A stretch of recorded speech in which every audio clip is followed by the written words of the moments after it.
Well,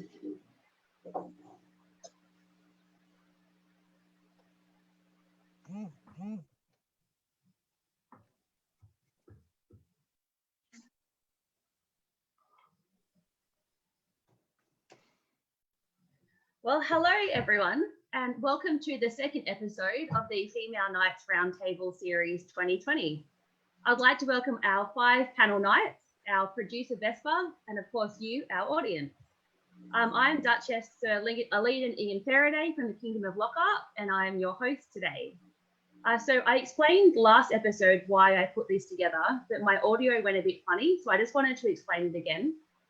So I put it together to try and address that feeling of disconnection that a lot of us are having thanks to the COVID-19 situation, and so that we could reach out to our community and to hopefully share some inspiration and some motivation to keep training and to keep working towards your goals. So we're going to be answering a list of questions today received from fighters around the world on the theme armor, weapons, and training. Some of these questions will be answered just by a few knights, and others will be answered by everyone on the panel.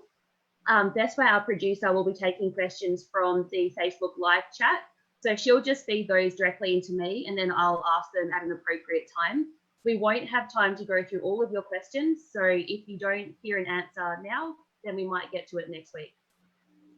So before we get started, as I said last week, I really believe in the mantra, if you can't see it, you can't be it. And if not me, who? If not now, when? So on that basis, we're going to get started. Everyone's going to introduce themselves. So we're going to kick off with Sir Araya. Sorry, Sir Helga. Don't worry, everybody calls me Araya or Helga. So I'm Helga Skuldmare. I'm from the West. I'm 33 years old. My main style is sword and board. I have been in the SCA since about 2003, 2004. I'd have to go look it up. I've been fighting since about 2005 when I turned 16. And I've only been fighting for about the last 6 to 7 years after a major shoulder surgery. And then, yeah, that's me.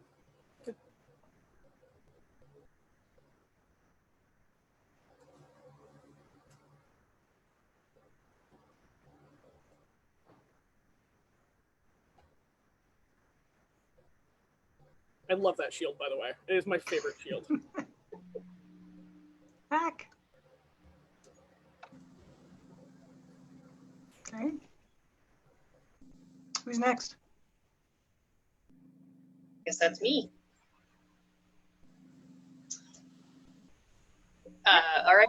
Sorry, go ahead. My name is Sir Kira. I am based out of Avical in the Great White North. I'm 39 years old, and my primary styles actually was here for about 15 years, but about 2-3 years ago, I switched over to a round in the attempt for more period appropriate. I've been probably in the SCA for about 16 years. So I started 2003, 2004, has been fighting since then, but was serious about fighting about 6-7 years ago is when I really decided to pursue that path. And then with regards to what do I love about fighting, frankly, sanctioned violence. I love the fact that I can engage in something that is this aggressive without anybody telling me I can't. There you go, that's me. Yep. And so I'm Duchess Lena of Beckenham. I'm a Laurel, Rose, Pelican, and Knight of the Society. I've fought for more than 35 years, and 30 of that was done before I was knighted. I reigned in Trimaris in the West. I've lived in Caid, Meridies, Antir, and for the last dozen years or more, I've been in the Mid-Realm. My main weapon, don't laugh, it's army. I had a natural talent for it, and the United States Army decided to make me better at it. And I love using that as a weapon form by itself. When I'm fighting one-on-one, my favorite sword and shield, but for the longest time, it was a glaive. When I'm fighting in a melee, it's spear. And I think that everybody should be versatile in a variety because each one of them brings a lot of different fun. So the one thing I love about fighting is that it's honest. It requires a split-second decisions, and that reveals the person making that decision. You can't lie to yourself when you only have a split second to make a decision, and your personality comes through when you fight, and it's absolutely honest. And that's one of the things I like about it. I'm Sir Beatrix. My main weapon form is sword board. In melees, I use spear, but I do dabble in the glaive, even though I'm terrible at it. I've been in the SCA 13 years in August. That said, I've been fighting seriously for 6-7 years, but I've been fighting for the entire time against society. I think it was just under 10 years before I got knighted. And one thing I love about fighting is pursuit of the perfect fight, because you get to bring all the adrenaline and all the fight and all you have to that moment, and then you get to throw it and leave it on when it feels like you do everything, and then walk away as friends or colleagues. Hi, I'm Sir Eva von Danzig from the Kingdom of Lockhart, so that's situated in Australia, New Zealand. I'm currently 31 years old. My predominant weapon form is sword and shield, but I also sort of dabble a little bit in sword and buckler. It's kind of my next personal challenge to move on to. I've been fighting for about 15 years. I joined the SCA as a 12-year-old. I got authorized at 16. I've always really loved heavy combat.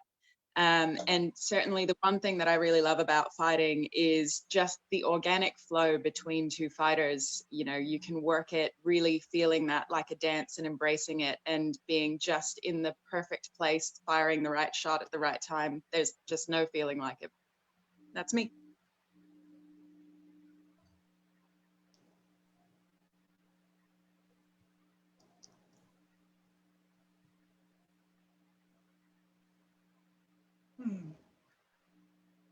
Okay. Excellent, thanks for that. I had someone ask me to introduce myself as well, so I'll just quickly run through those questions too. So as I said, I'm Sir Leodin. I'm 32 years old. I'm from the Kingdom of Lockhart. My main weapon form in tourneys is sword and shield, and in war I like to use a pike, and I like to war command as well. I've been in the SCA since I was a little kid, so I don't know, about 30 years. How long have I been fighting? So I've been fighting for 11 years now, and it took me, so I started fighting in about 2009, so it took me about 7 years to be knighted. What's one thing I love about fighting? I love the physical and mental intensity of the fight, and then I love hanging out with everyone afterwards and all the no shit there I was stories. So that's me. So the first question we've got for our panel is, what is your armor and weapon setup? Good day. So because I'm a fairly small individual, my hunt and my preference has been, instead of trying to build custom armor, to be able to buy equipment essentially off the shelf.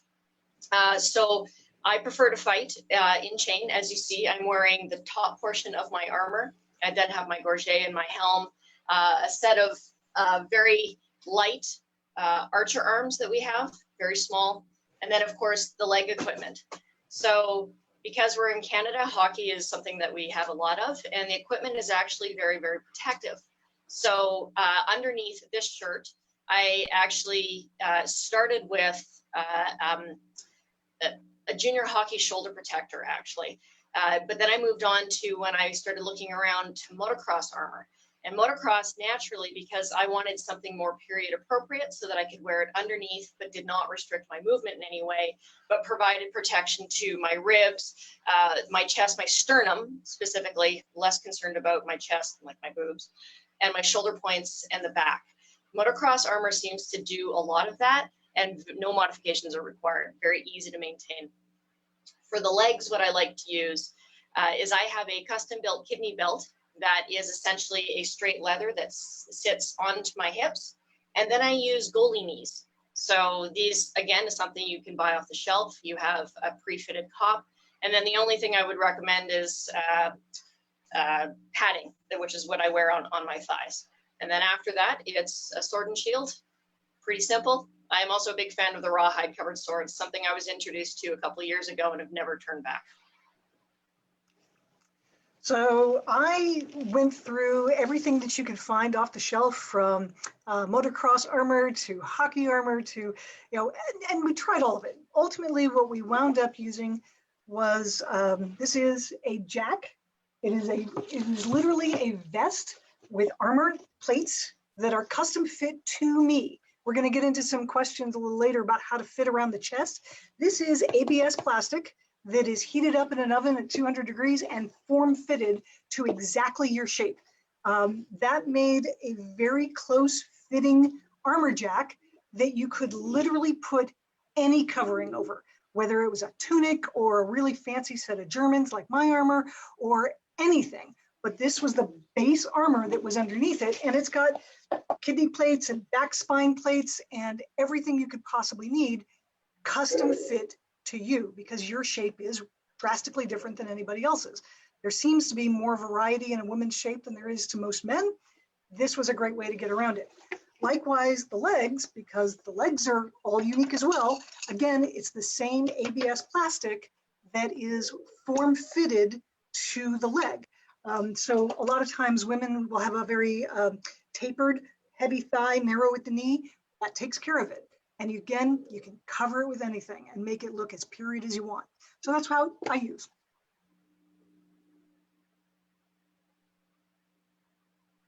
I use pretty basic off-the-shelf stuff, but I buy it so that it's not going to be very difficult to move in. I actually started out in a gear that was made for me, but it was made, what I would say is inappropriately, in the sense that it hurt me more than it helped me protect my body. I have scars all of my arms and my legs from inappropriately form-fitted armor, because it wasn't fit to me. It was fit to look like it was for me. So now what I do is I wear bare minimum armor. I wear knee cups on top of ski knees, and that's all I wear on my legs, which is pretty stupid. I will say it's very stupid, but I don't notice it anymore because I try to block as much as possible. And if I get just a little bit off of it, it doesn't hurt as much, and I can just move with it. I also try to move with the shot. For my arms, I got off the shelf arms from which were made from the length of my arm from Dark Horse Armory, and they're fantastic. I recommend them highly, and they're very protective, and it's all I wear on my arm. I used to wear everything from basically from the collarbone to the wrist, and it tore my arm up because it was made for someone with forearms that were twice as large as mine, and it would just slice the heck out of my arm, and I have scars all over my arm. And for my body armor, I basically just wear a brigandine style kidney belt, and I got these from Windrose, and I really recommend it as well.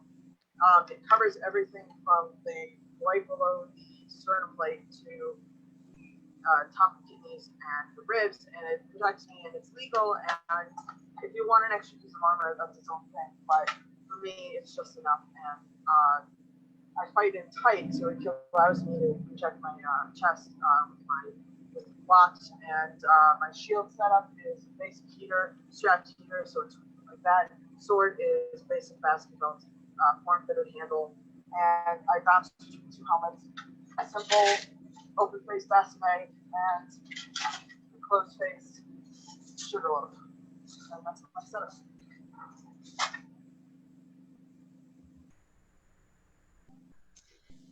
So I should preface with I'm really blessed because my fiance is an armorer and has been making armor for me for over a decade now.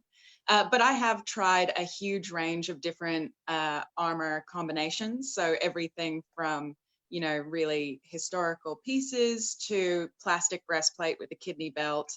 But what I currently use, and I think Vesper should be putting some photos in the comments, hopefully, so you can have a look. The harness that flashed up before was my secondary harness. So it's a 12th century Rus kit. But I put that in there because I actually used the same leg harness for both kits. So, you can sort of use the same principles that I like for different historical periods. As Duchess Elena said before, you can kind of dress it up with anything. My predominant harness is a 14th century kit, especially within Lockhart, because we end up flying to most of our events.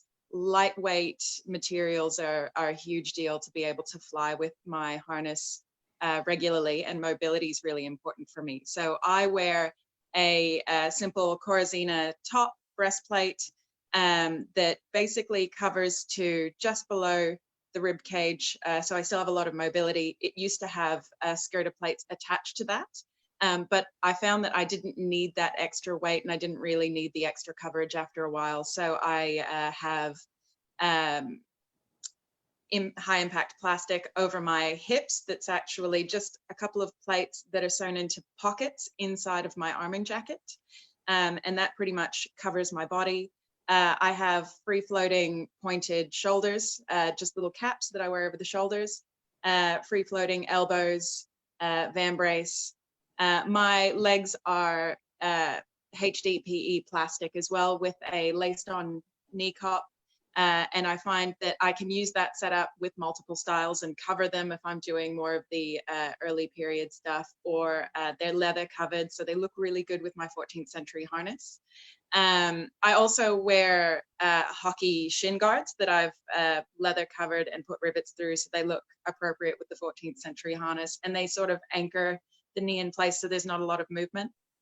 And for me, particularly after experimenting with a few different helms, I really like, I have an open face bassinet, I have an interchangeable faceplate in case I want to do a more period look, but it is 12 gauge, and I wear an Aventail with that, so that it's heavy enough so that I am safe from concussion, but because I have quite a small neck, I was finding I was developing some neck problems, but actually having the Aventail attached to the helmet sort of grounds all of that weight into my shoulders.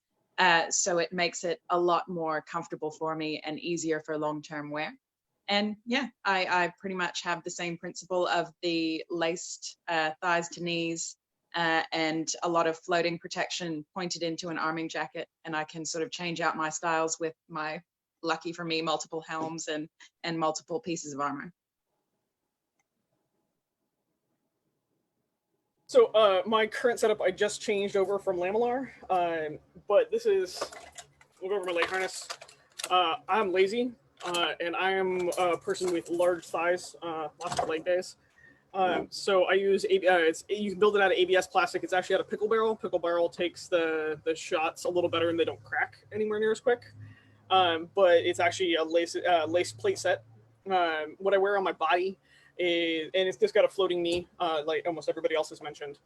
What I wear on my body is actually, I have an undershirt by G-Shock, which is a mountain bike riding shirt. It's like a hybrid between,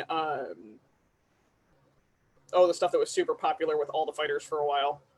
I can't remember the name of it. Zoom Bang, sorry. Zoom Bang and just closed cell foam. And so it's much thinner, but it's rated for a 60-mile-an-hour impact. And it's over the points of my shoulders, my elbows, and my floating ribs. And that's the only place that it protects. From there, my body armor that I recently went to is actually scale, which is 100% flexible in all directions. So I've been very lucky. I've gone through multiple sets of armor, and the only thing that I end up having consistently in it is I have very deep elbow cops, so they don't ground out if they hit. I do not have those out currently to show you guys. I'm sorry. But that's what I fight in. Beyond that, it's my tunics and a set of roost pants, and that's what I wear. That and my I fight as almost. It gets in your way visually a little bit more than I thought it would, but this is my baby. It's my helm from Acer. So that is a simple view of my armor.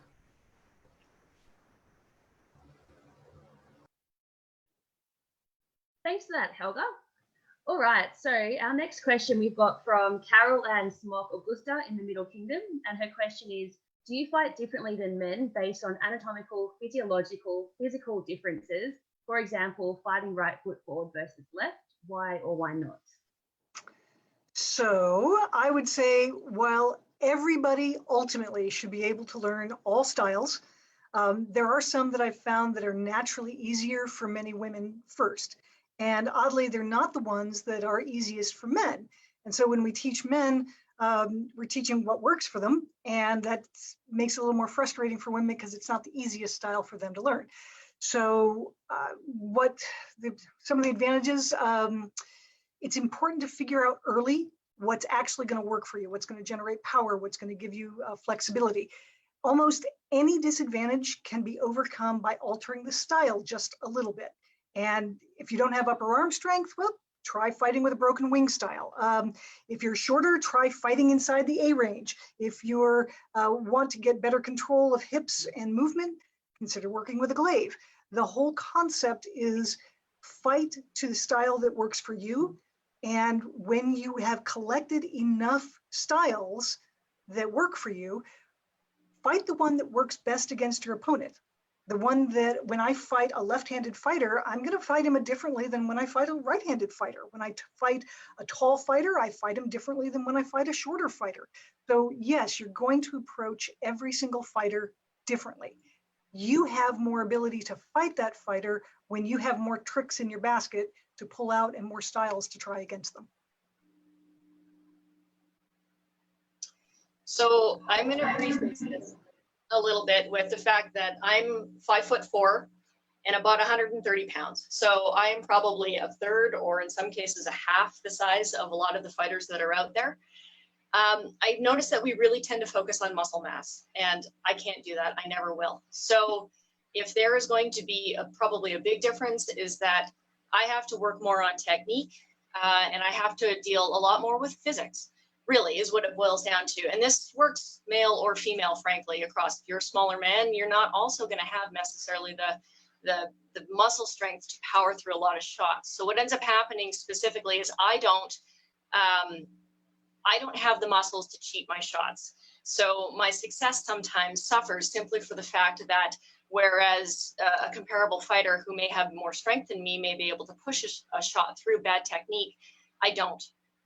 So when I'm on, I'm on. When I'm off, it shows. And so that's sort of a downside to being a little bit smaller of a fighter. But that said, look at your fighting. I think we need to learn to trust your own body, right? I have had a lot of advice from people who have walked up and said, you need a 4-inch longer sword. And that doesn't help me at all. Or you need a bigger shield, or you need to get stronger. I swear to God, I don't ever want to hear that word again. And it took me a long time to trust myself and my own body to understand how I move and how to modify a lot of the things that I was hearing to something that's more relevant to me. The one downside psychologically that I have is that I will feed off my opponent. So if you're a really energetic opponent, then I will engage absolutely 100%. What I do sometimes find is if you're a more timid fighter in particular, I will either bully you occasionally on the field, and that actually, to that effect, that has been noted as somewhat intimidating on occasion. So the instinct is to send the female fighter to the other female fighter, and I think you're a fighter, so I fight you. And unfortunately, that has come across a little bit too strong on occasion. But generally, if we prepare people for that, and then we work on little baby steps, how to use physics as opposed to mass.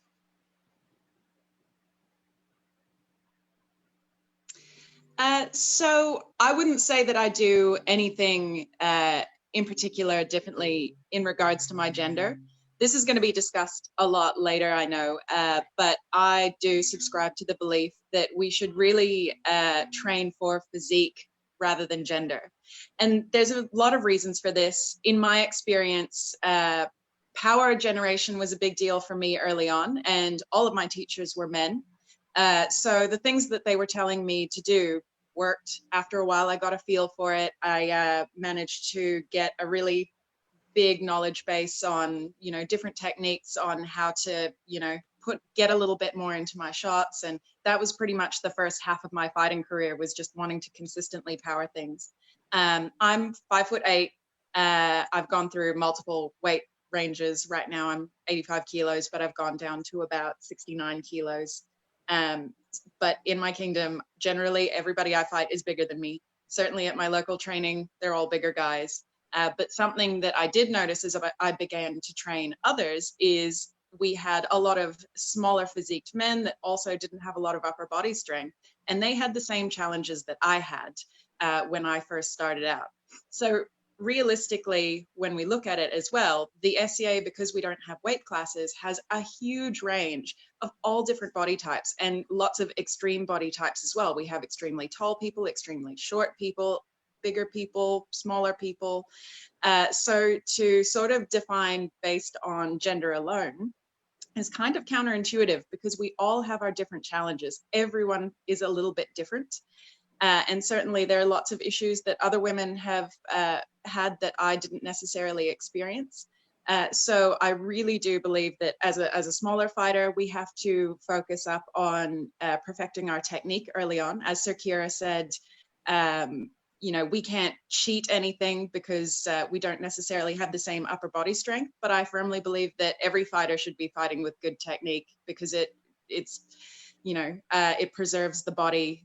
It keeps you from getting injured, and it becomes a lot more effortless than if you're just trying to use all of your, you know, upper body strength to really push things in. It's a lot less efficient. And also I do understand that when we think about judging on physique rather than gender, yes, men and women develop muscle differently, but because we don't punch or kick or grapple in SCA combat, it means that our rule set is such that no matter what your height or your weight or your strength is, realistically, if you come in with solid tactics and solid technique, you should be able to be successful in this sport. That's me. Thanks. That was some very interesting answers in there. So our next question we've got is, what types of armor modifications do you think a new female fighter should be aware of? For example, length of breastplate, articulation of breastplate, and I'm sure our knights will give you some other examples. So I think we're starting off with Sir Beatrix. The first thing I always recommend is, if it hurts, it's wrong, get something different or try something different.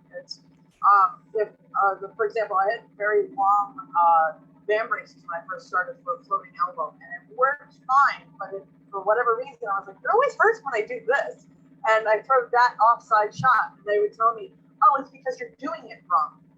And I thought it was a little weird because I didn't understand why it hurt when I threw the shot, when in actuality it was, the band brace was hurting me because it was the wrong shape and it was the wrong size. It was long on one end, and it should have been shorter on around, and it should have been rounded, and it was this whole thing. And the big thing that I always say is, if it's hurting you, there's something wrong with it. It's not you or your physical body doing something wrong necessarily. It could be that when you're turning your hips and the armor is digging in, maybe it's not sitting on your padding correctly, but maybe it's also, it's too long, or it's too tight, or something is off about it. And so if it starts hurting, think about ways you can fix it, what you can adjust. Another thing you should be aware of is if somebody says, well, this is off the rack and it works for everyone, it's not going to always work for everyone. It's going to work for some of you. It's going to work for some men. It's going to work for some women. It won't work for everyone because no one is the same size, no one has the same exact shape.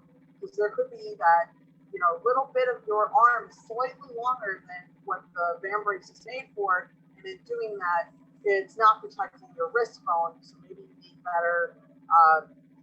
You need better hand protection, you need better band braces, or you need better band brace and demi setup, or you need better gloves.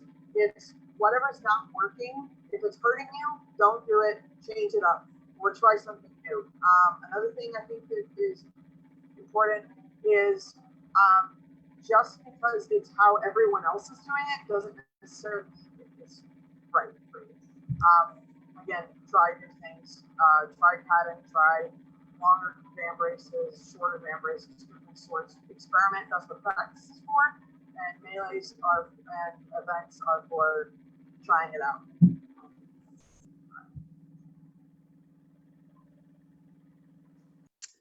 I can't echo that enough. If your armor doesn't work for you and it doesn't protect you, it's not right. I think a lot of women especially tend to be, everybody wants to help, so you end up being given something and you go, well, my trainer gave it to me, so it must be right.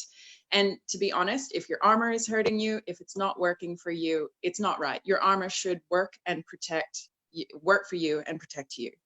A couple of things, because I have had so many different generations of my armor that I have taken to note as compared to other people's harnesses, is particularly with breast protection. That's usually a big ticket issue for especially a lot of men armoring women. They're very concerned with boobs.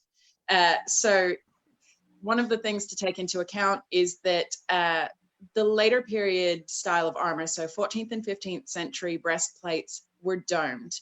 And the reason for that is because generally if you're fighting from horseback, they wanted crumple zone like in a car.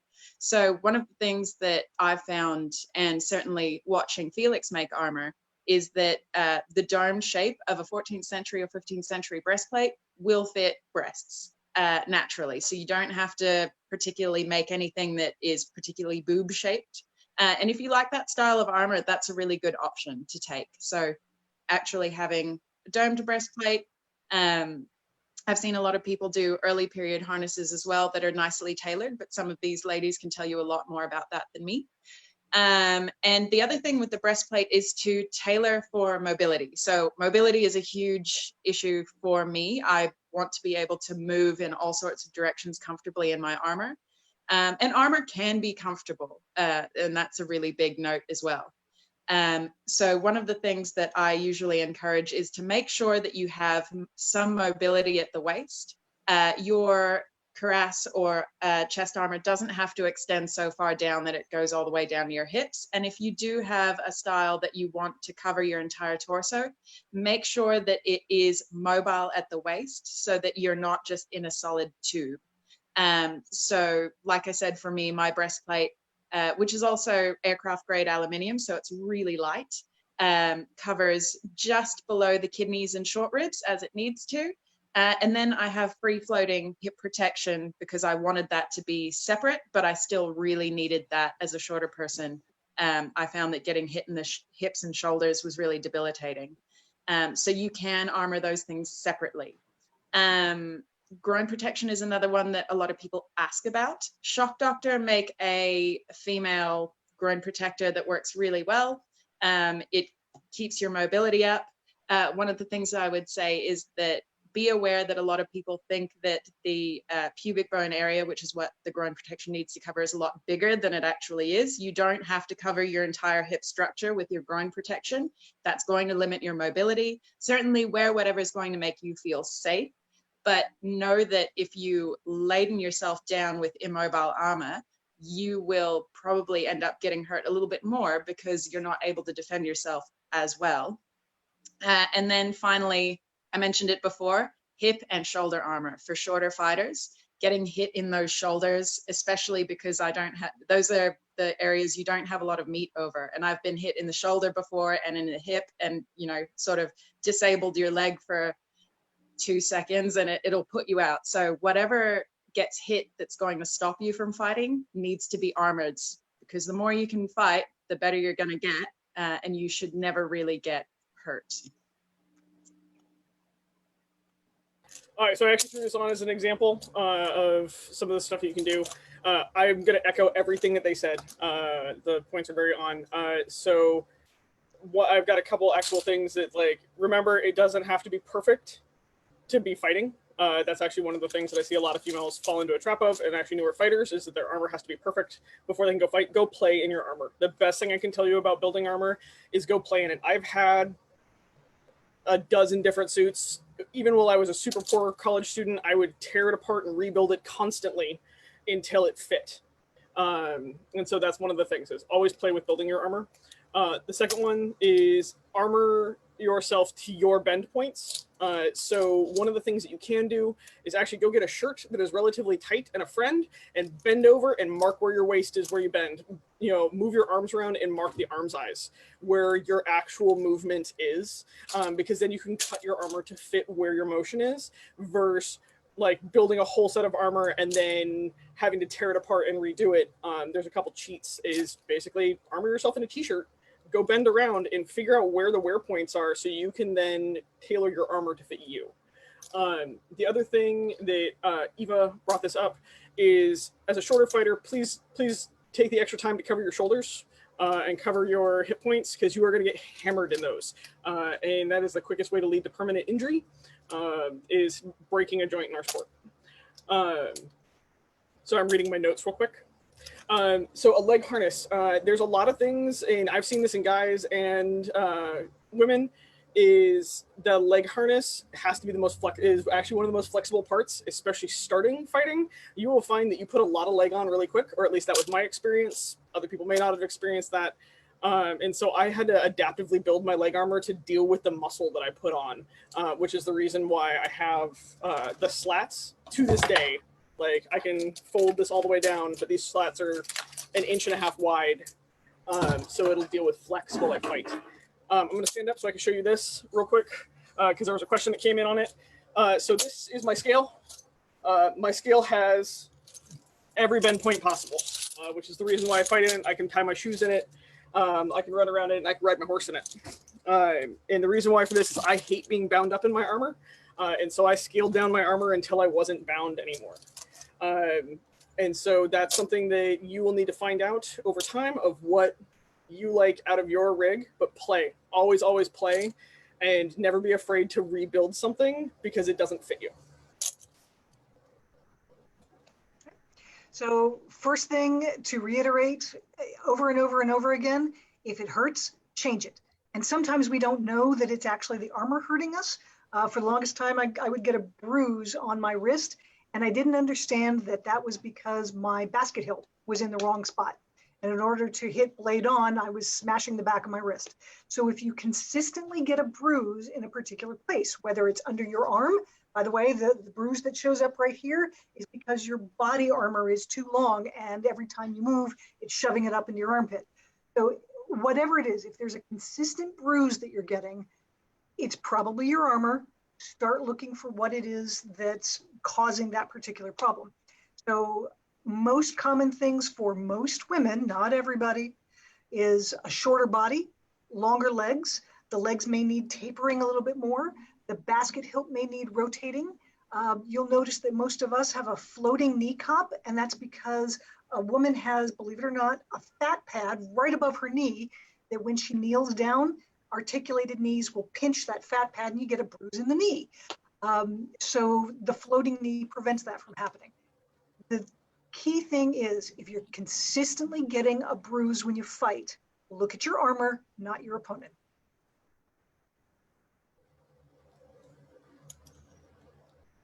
That's some excellent advice there. I just want to reiterate that if your armor is hurting, you need to change it, and don't be scared to try new things. That's what I took away from those answers. I think that's super important.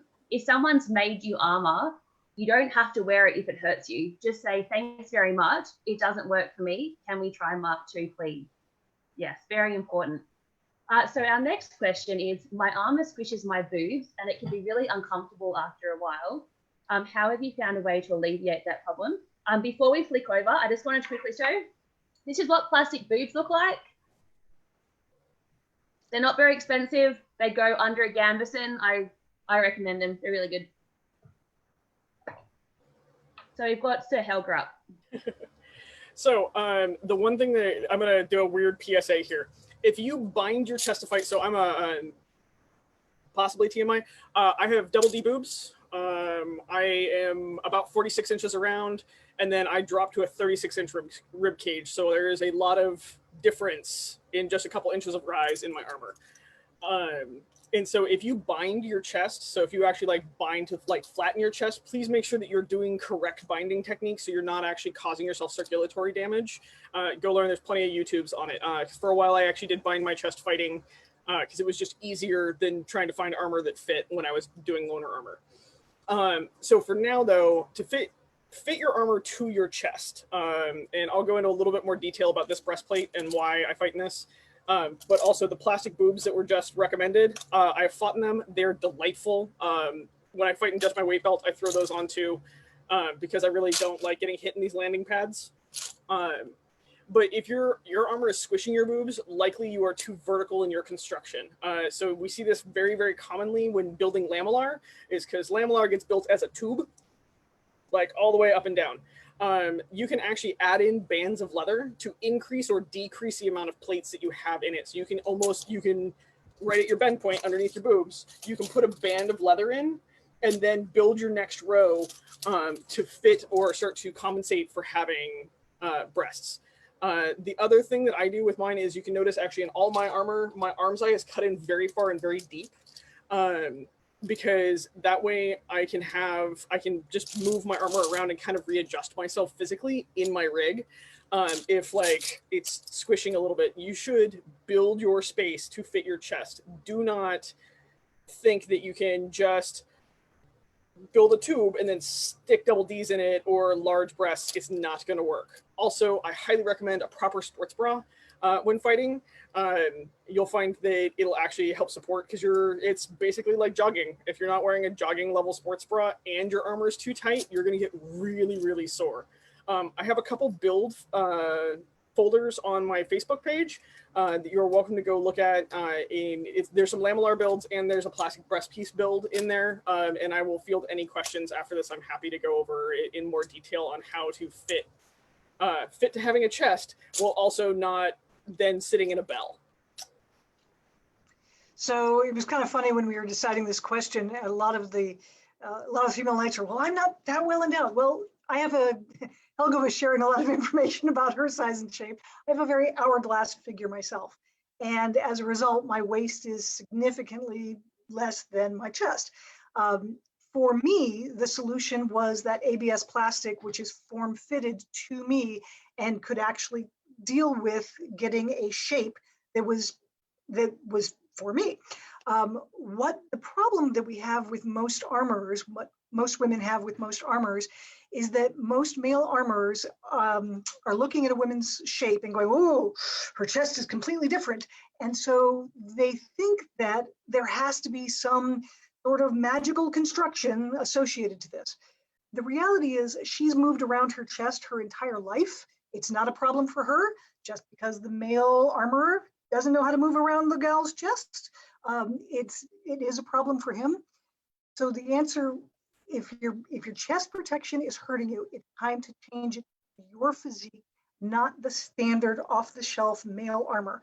Now that said, most armor, you can armor a barrel-chested man, and a woman can get armor that fits her just like you can get armor that fits a flat-chested man or a barrel-chested man or anything. You can tailor armor specifically to you.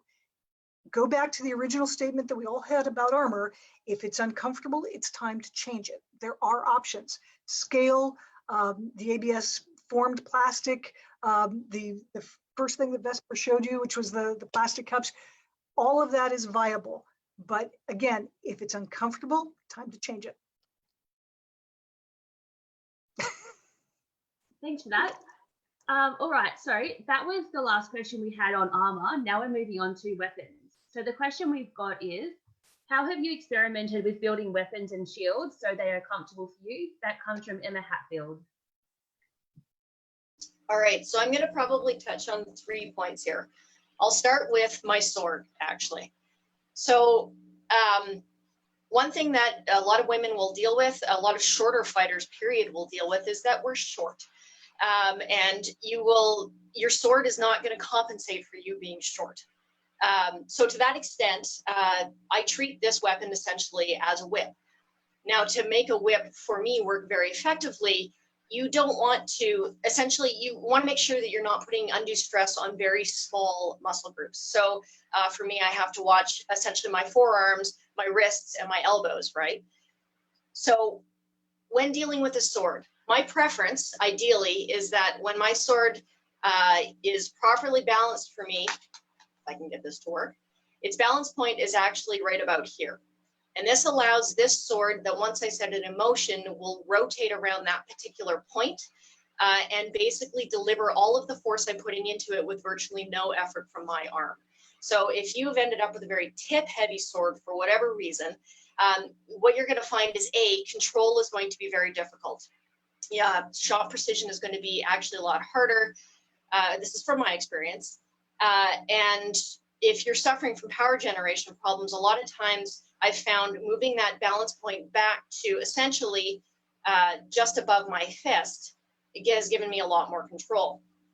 Second things when dealing with a weapon, adjust the grip so that it basically matches your hand. So if your grip is too big or too small, you're not holding onto the weapon with your ideal strength. So take the time when you make any weapon or any handle, be it for a shield or for a sword, so that it fits comfortably about like this. You can do a little bit of research online that accurately describes what grip you should be at, but you want just a very slight overlap.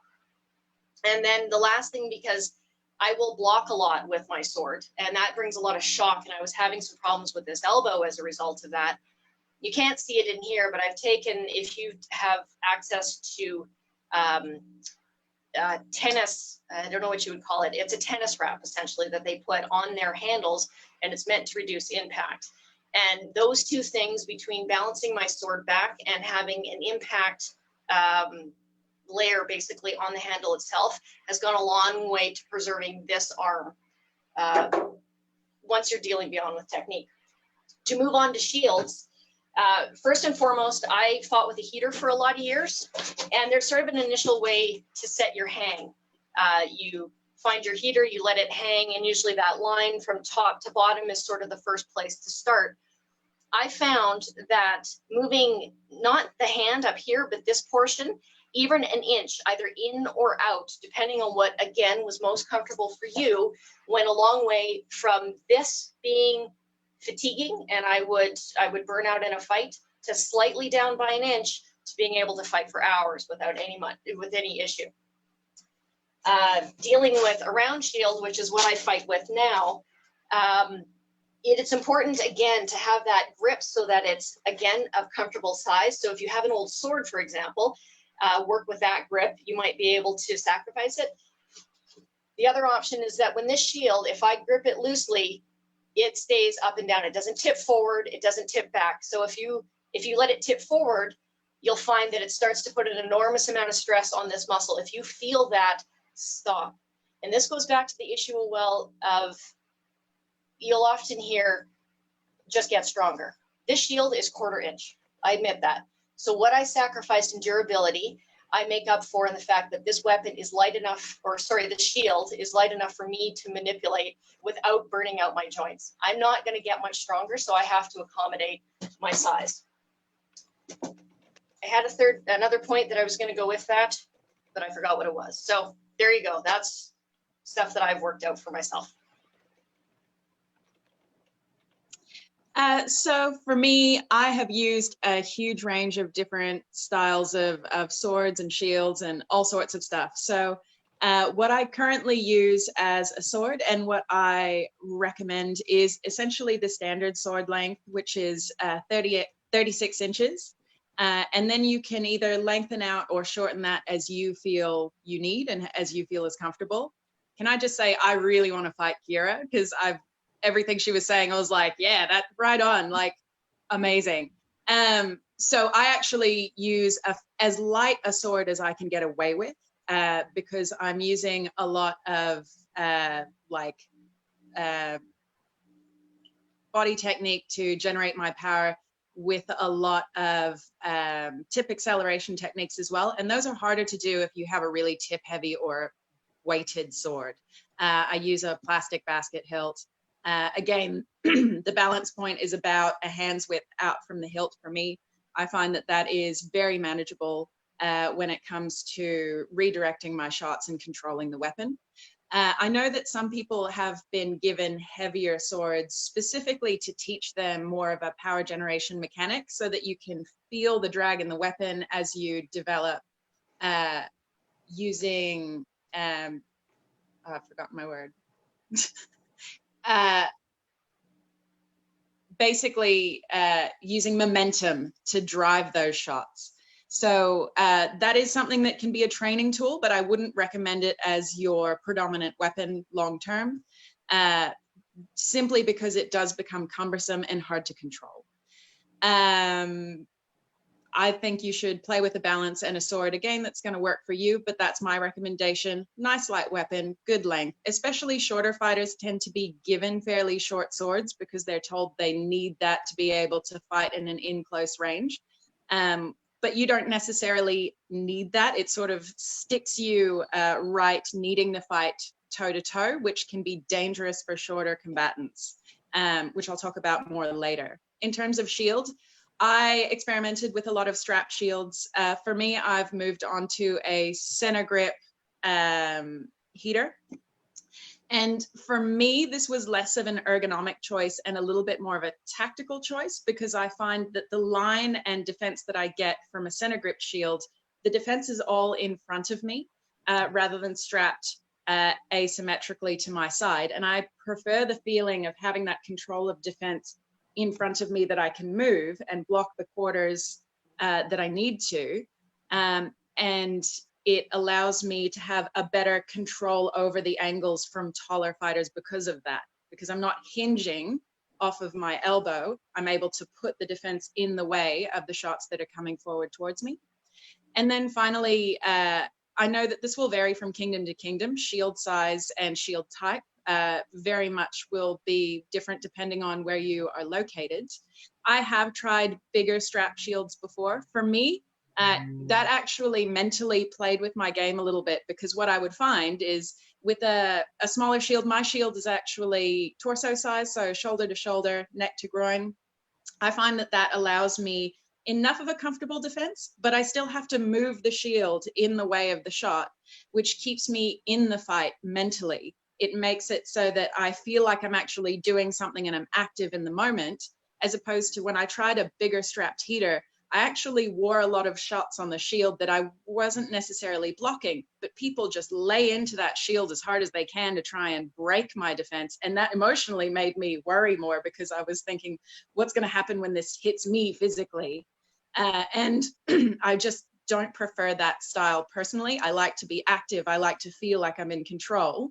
And that made a huge change in my fighting mentally when I went, well, I'm here. This is my defense. Yes, I have to move, but I can control all of this. So that's me. Okay, so a question was brought up about what is my basket hilt setup. So I fight with a leather glove and a D guard, as you can see, and that's it. The backside has a knuckle plate. And what this does is it really encourages you not to get hit in the hand, like really, really quickly. I do find that this setup is heavier than my previous ones, but what this does is that it allows a lot of motion. This glove allows me to swing around on the stick and get a lot of angles that you wouldn't normally do. As far as I'm aware, there's only one other gentleman in my kingdom who fights with this, and a few. This stems from an old knight Nantir, actually. There you go. So just as we were saying that your armor needs to be comfortable, so does your sword and shield. And if it's not working for you, it's time to change it. Various shields will get you to fight differently. A couple of us have pointed out that the round shield will push the fight further out towards your opponent and your blocking happens out here. That a buckler is a much more dynamic punching type of blocking process. A heater is a little bit closer to the body. It allows you more time to react to what your opponent does, and it allows you to have a better control over it. One of the things that we usually start people out with is a heater. And one of the reasons for that is because it gives the fighter a little bit extra time to be able to react to a blow that's coming in. One of the ways that we found best to help somebody figure out exactly where the strapping is, because an inch off on the strap can make a huge difference. So one of the ways we found to help people figure it out was to take a 10-pound weight and carry it around with you. Set a timer, and in 10 minutes, carry that 10-pound weight around with you the entire time, and in 10 minutes, figure out where your arm is. Freeze, just stop, and then have somebody hold the shield up in the correct position for you, and then trace where your arm is and use that to figure out where your tie points and your basket hilt should be for it. because that's it. With 10 minutes with a 10-pound weight, you're going to find what's comfortable for you. And at that point, you found the perfect place to go ahead and strap it. If your sword is banging the back of your wrist, consider rotating your basket hilt. If, just like your armor, if you're consistently getting bruised, look at yourself, look at your own equipment to see why.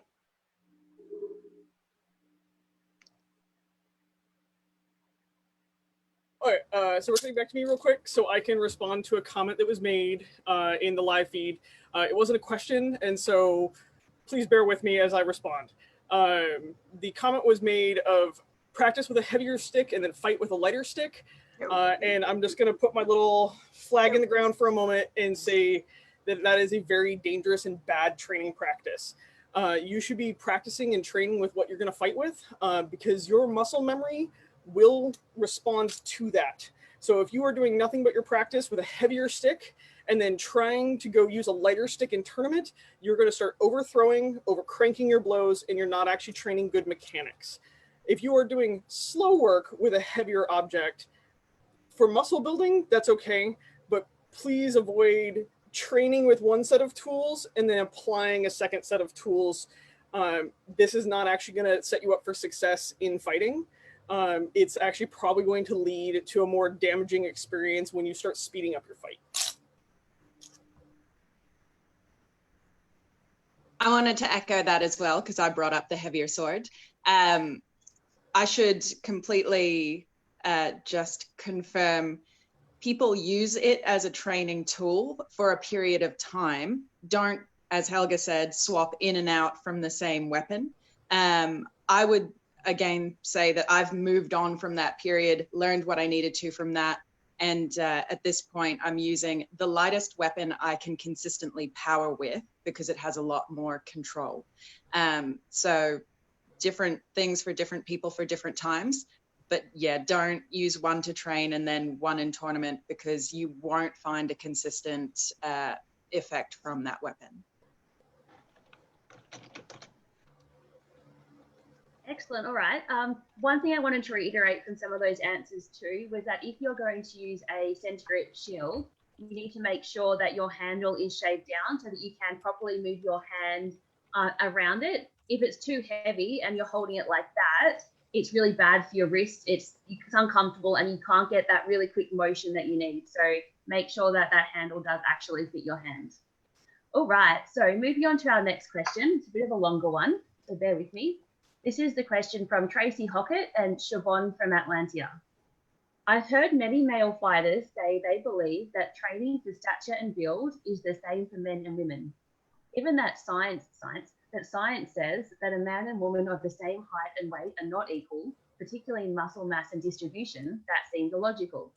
In your experience, have you found that the training is the same or different? I'm not talking about reinventing the wheel, but more along the lines of tweaks to physical training, strength training, etc. I find that a lot of times that the training is similar, but there are significant differences in little things that will make the difference between a woman who fights and a guy who's fighting. Little things for training, for example, is a lot of guys will tell you, oh, if you just do push-ups, you'll be fine. Women can build up their shoulders really well, but that said, they're not going to necessarily have the same strength or control as a man is.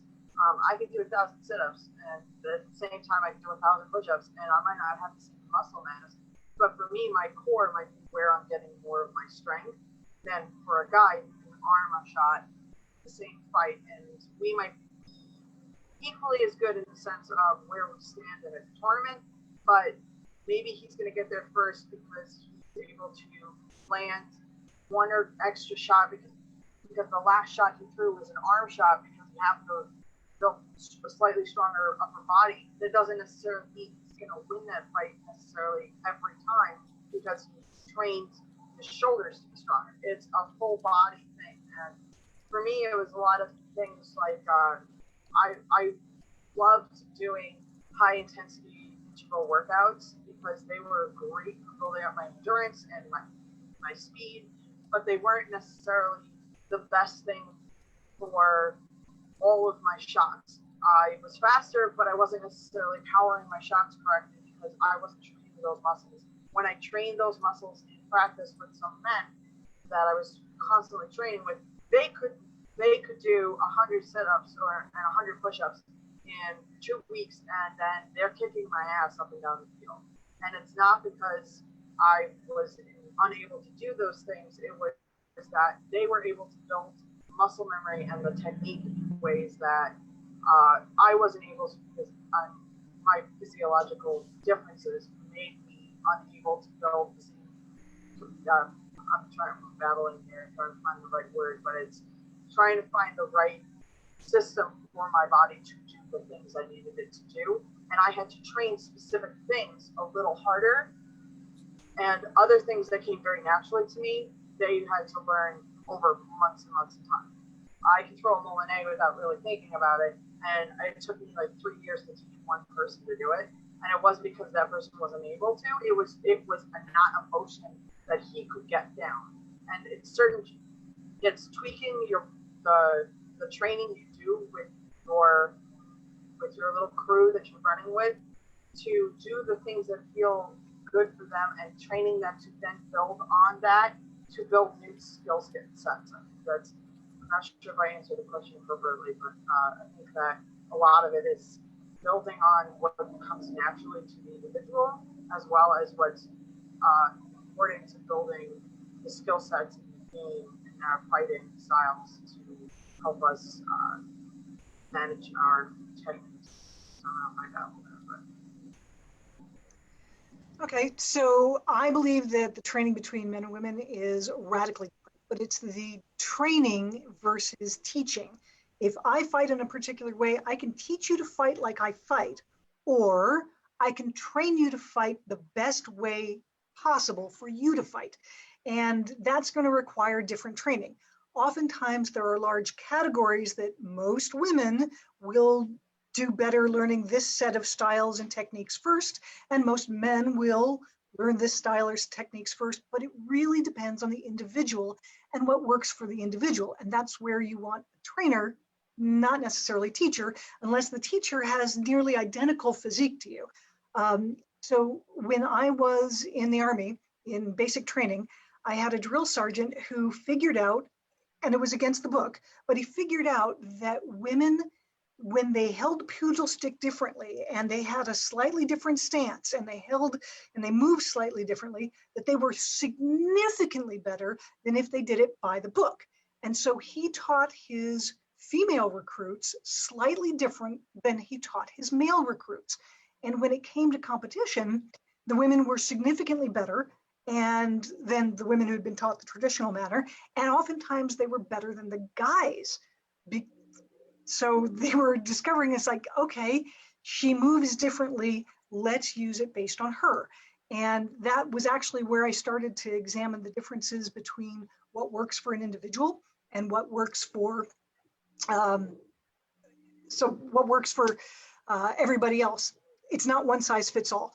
The guy who's 6'4" is going to have a different technique than the girl who's barely 5 feet. I know a gal who was 5 feet, maybe 100 pounds wringing wet. But let me tell you, if she got inside the A range for somebody, she was a holy terror and could often get her kills because she was a rabid little badger that the guy didn't know what to do with because she was too close. So fight the style that's going to work for your physique, and don't be afraid to try different ones. Okay? So a common theme obviously is physique, your body type. I'll be honest, I actually think that the male-female gender line is actually too broad and too defined a separation. There are a vast spectrum of body types in male and in female. And while we predominantly have some things tend to happen more with women and some things tend to happen more with men, I find that a lot of this discussion is really stuck on strength and muscle mass. And what we really, I don't think, talk really well about is technique. And technique is basically how to use physics. So I am not a particularly strong individual. I never will be. I don't want to develop giant, massive shoulders that are going to match a guy who might be the same size in terms of height as me, but twice my mass.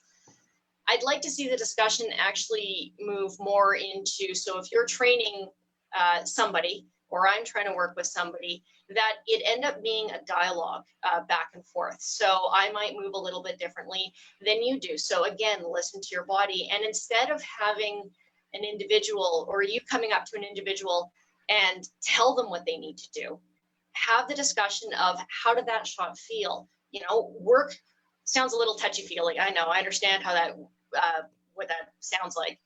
But the intent is for you to try and learn how that person sees their body and to try and give them the best techniques so that they don't end up blowing body parts out, which is actually really important. There's a lot of advice that I was given that I was just told that I had to do. And it often came from larger fighters and it just doesn't translate. But a lot of the things that I do for my size actually works for a lot of the smaller body types that we run into, whether they end up being male or female, again, with some very slight tweaks when we allow them to trust listening to their own body.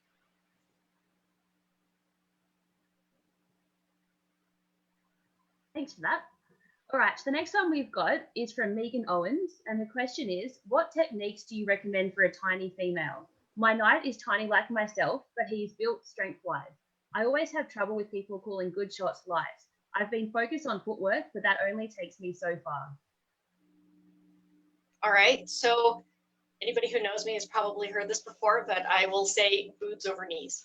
A big part of power generation, and you've heard this reiterated from the other women, is that a good chunk of our power actually comes from our core. And so what I found, and I struggled with for a lot of years for power, and it basically boiled down to, I'm short. So what I would do is I would be looking up at the fighters. What that was doing is as I was fighting, instead of being here, I'd start to lean back and I would start to engage these core muscles. And since these were partially engaged, it then took away already some of the power I needed to start throwing shots. So when I finally figured out that if you have a nice, comfortable stance, and if your boobs or your shoulders, works for men, works for women, I've experimented with this, but if you can keep yourself centered and learn to, don't look a fighter in the eye, watch their shoulders, watch their arms. You don't need to see their face to fight, especially if you're short. And then I found that once I was centered and I could ground from my feet properly, that all of that power came up from the earth and right into a shot. And that was one of the biggest things that actually really helped me for power generation.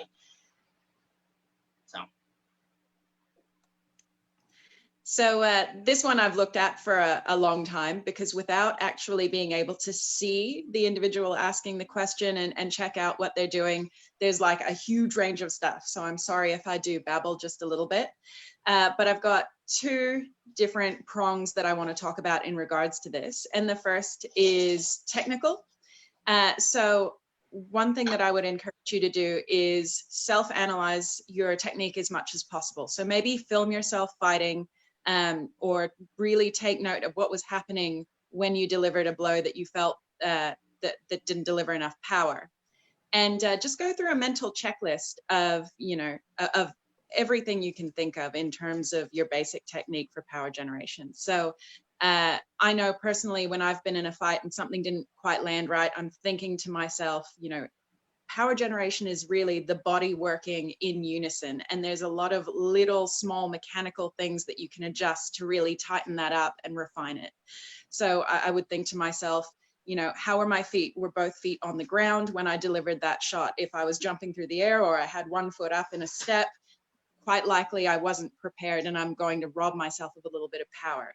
Similarly, I can either add or rob myself of power if as you said, you're working on footwork, I'm quite mobile on my feet. But if I'm traveling in the opposite direction to what the shot is aiming at, I'm going to rob myself of power in that way. But the opposite is I can use frame weight transfer. If I want to try and really nail something a little bit harder, I might step towards that target as I'm throwing the shot so that my 85 kilos of body weight is behind that rotation, and it just delivers just a little bit more crispness, a little bit more energy towards the shot.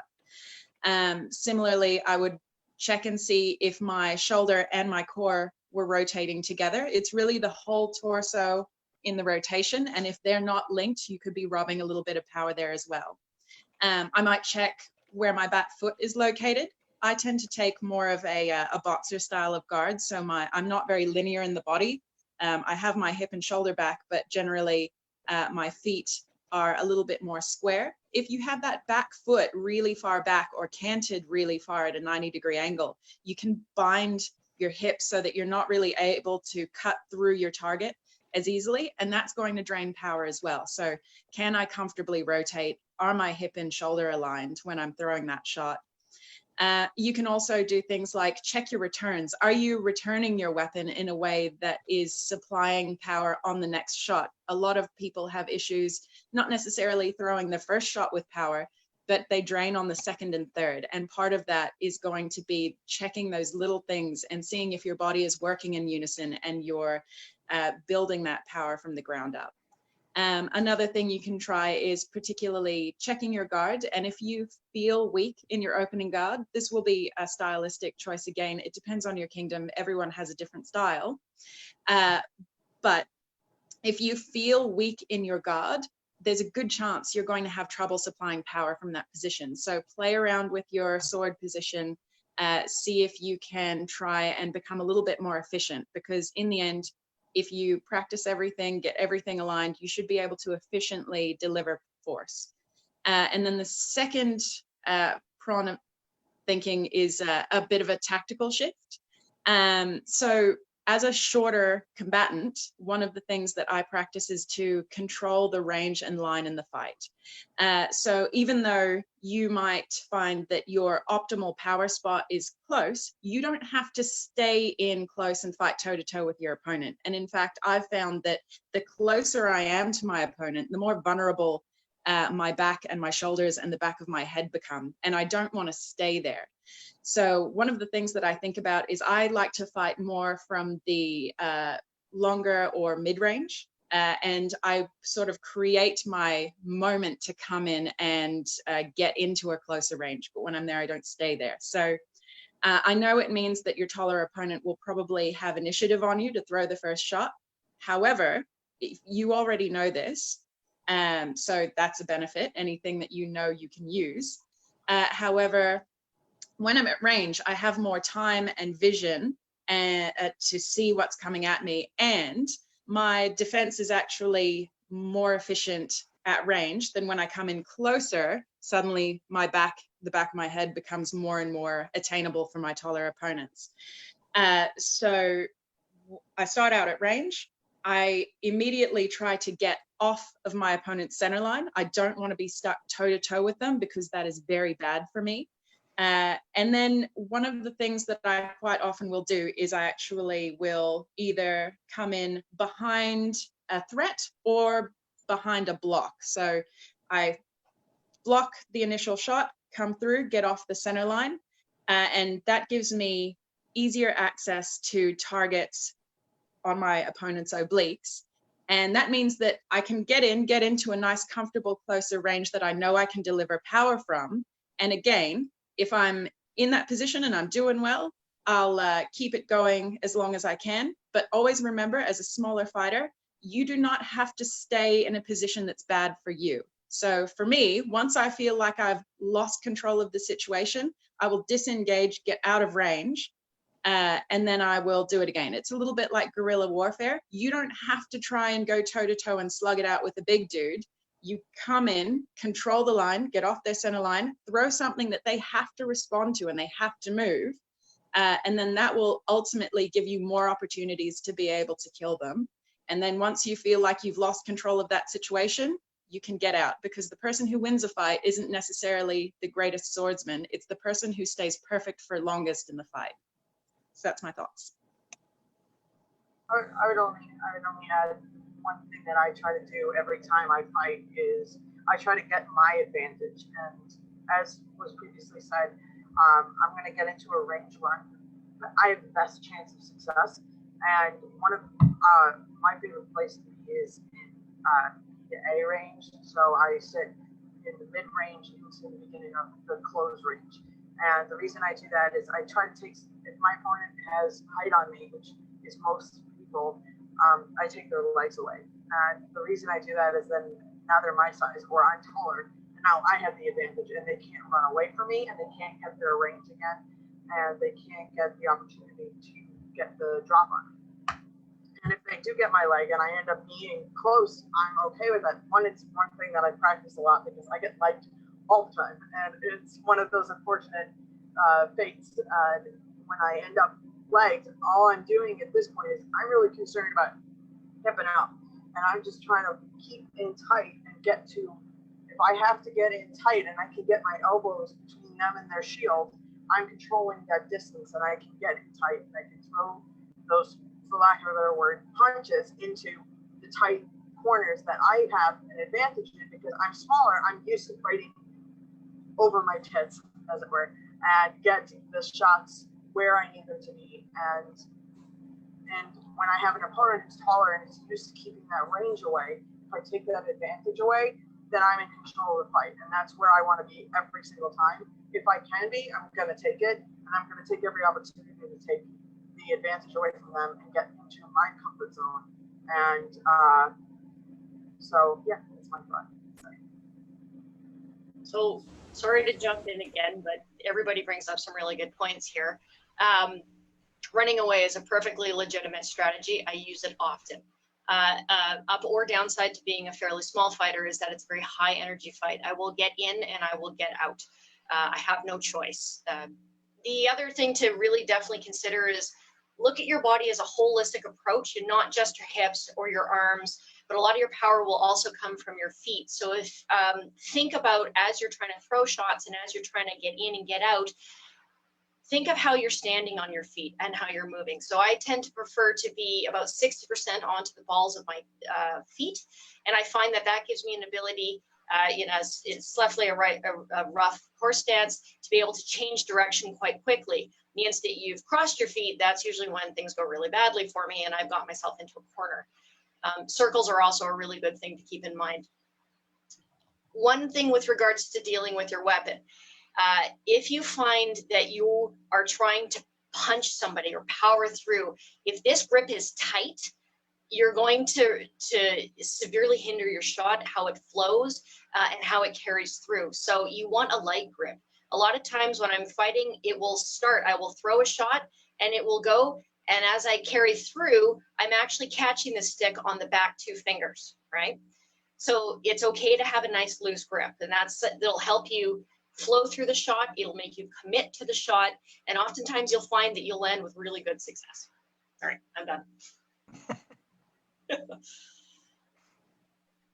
Excellent, thanks. I just wanted to add in 2 thoughts on that question as well before we go to the next question. So I think one thing that is useful to keep in mind is that it's important to focus on throwing good shots. So newer fighters can get into the habit of just throwing out lots of random crap because they don't want to get one-shotted. They'd rather throw out some stuff before they die.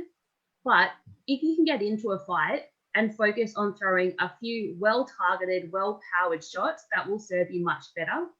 The other thing is think about where you're targeting. So if you know that you don't have the best power, maybe you're better off targeting something like inside leg. People usually take the inside leg shot because it's not armored very well. Maybe it's a slot shot to the collarbone. Maybe it's a thrust to the face. So if you as a fighter just know you don't have excellent power in a fight, aim for the things that are, aren't quite as well powered. That's not trying to be mean or rude or anything. It's just a logic tip. The other thing is that people understand advice really differently, and it can be the same advice but delivered by a different person, and that can be what it takes to click. So something that I found useful in terms of working on my own fighting is to send videos of me to other trainers I don't usually work with, and then they can kind of run me through some advice. And often it might be the same core message that someone else has given me, but because they've explained it a different way, that's just the thing that I needed to click. So don't be afraid of reaching out to some random knight from the other side of the world. Be like, hey, here's a few clips. Can you give me some tips? And maybe just one thing will click. So for example, talking to Sir Rifkin the other day, and she had a tip about, we'll call it a pelvic punch. So the idea Yeah. So the idea is that rather than telling someone just move your hips, because women's hips and shoulders aren't connected in the same way as men's, it can make more sense. Say, do a pelvic punch.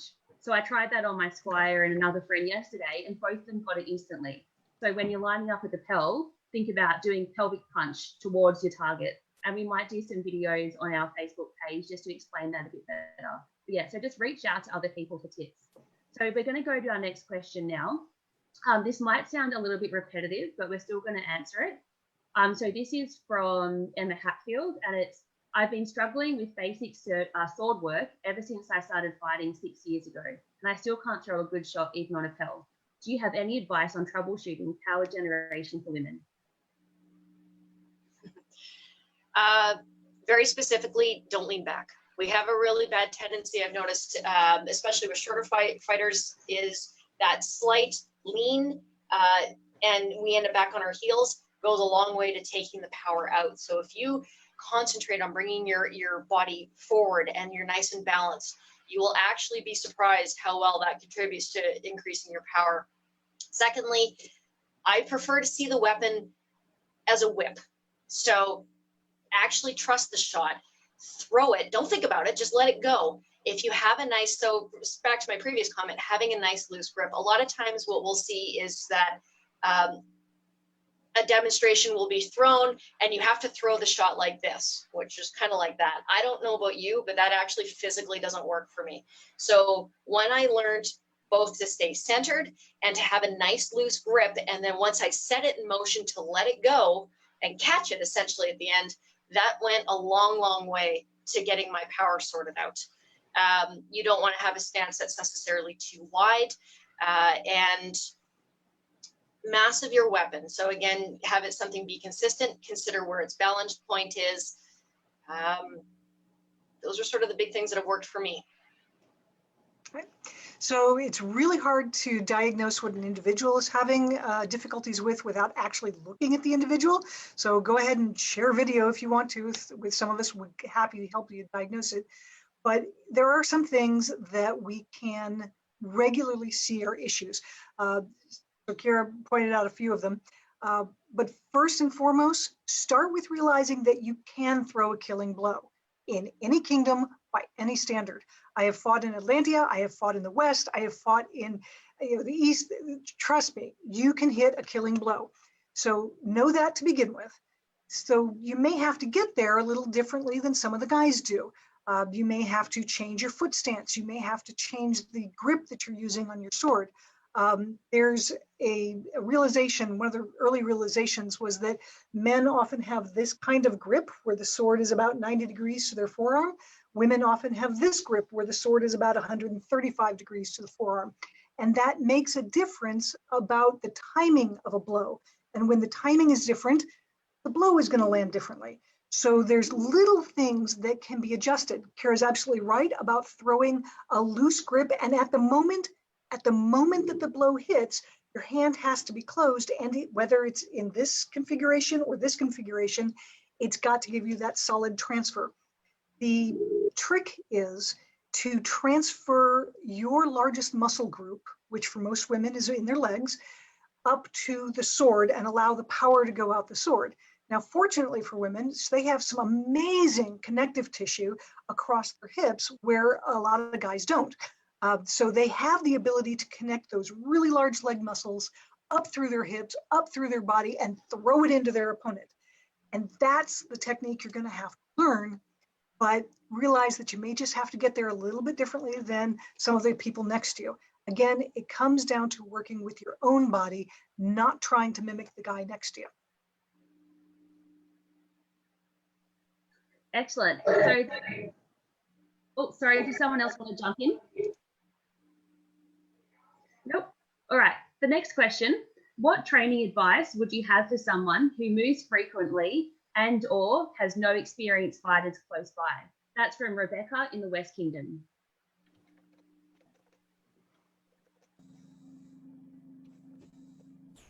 I think this one's for Eva. I think that one's me. Cool. So for reference, because Lockhart is a huge kingdom, right? It's all of Australia, all of New Zealand. I come from a very small barony called Inalgard in South Australia. And for us, our closest, nearest group is 8 hours drive. And we pretty much have to either drive long-term or fly to every big event to see a lot of other fighters. And certainly when I was coming up pre-knighthood, when I first started fighting, we had no knights in our local group. So my partner and I pretty much had to train with each other and the locals. So I do understand what it's like to not feel like you have a mentor close by. So what I would really recommend is travel as much as you can. Go to large events, meet people, meet knights and trainers, and honestly, like, fight as much as you can at those events and really maximize the time that you have there. I can't stress enough, yes, there are a lot of online resources, but the interpersonal connections that you make with people and the training that you can receive with someone actually there with you face to face is the most valuable thing that you can get. Take that knowledge, take it home, work on it, ask for feedback. So I pretty much lived on the pickup field as an unbelt and now, but people give me feedback less. But certainly, like, coming up, every time I traveled, it was invaluable to me. I would go to all the large events that I could, and I would bring back the feedback that I had, and my partner and I would work on it. He was actually the first person knighted in our barony in 23 years. And then I was knighted, I think, like 5 years after he was, or 7 years. I can't remember, I'd have to check. So it's one of those things that you might have to put extra work in, but it's so worth it. And another part of that as well, I see that you've said you don't have any experienced fighters close by. You can form mentoring relationships long distance. It is not ideal. It's not the best thing I would recommend for everyone. For me, my knight was from the West Kingdom. And so the year before I was put on vigil, we would catch up literally, probably daily, almost, but certainly weekly after every training. We would film each other. So he would send me some of his fights or some fighting advice and technique stuff. And then I would take it to training and work on it and film it and send it back. So again, not ideal, but it is something that you can do. But I wouldn't expect that kind of relationship from anyone or dedication from anyone unless you're there at the events on the pickup field showing that you're really interested. So that is a possibility. And then finally, if you do have some less experienced fighters in your local group, take advantage of that. You really can lead by example in a smaller group and create a training that's going to benefit you. So it really is a matter of, you know, if you've got even just one other person in your local group, make a fighter training, be the change you want to see. Train them to kill you as well. So if you've got a trick that's working on everybody in your local training, tell them what you're doing and tell them how to beat it, because that's going to benefit you. Continue to push yourself in your local group. And eventually you might find that you, in 5-10 years time, have a really awesome little local training. And again, the more you fight, the better you will be. So again, travel, learn as much as you can, and bring it home. Yeah, I think David covered everything. Travel is the key, and if you are forced to travel, a big thing that really helped me was I studied at multiple schools, so I was traveling all the time. I moved back home with my parents, so yay, the economy, and I, as a result, had to kind of go to all the local, what I could go to, and to my kingdom, because it was another kingdom over. I lived half the time in the east, the other half I'm in Athlone. So when I'm in the east, I try to go to the local practice, and I'm very lucky that it's not late, and it's one of the best practices in society, and I'm very lucky that I had the opportunity to go.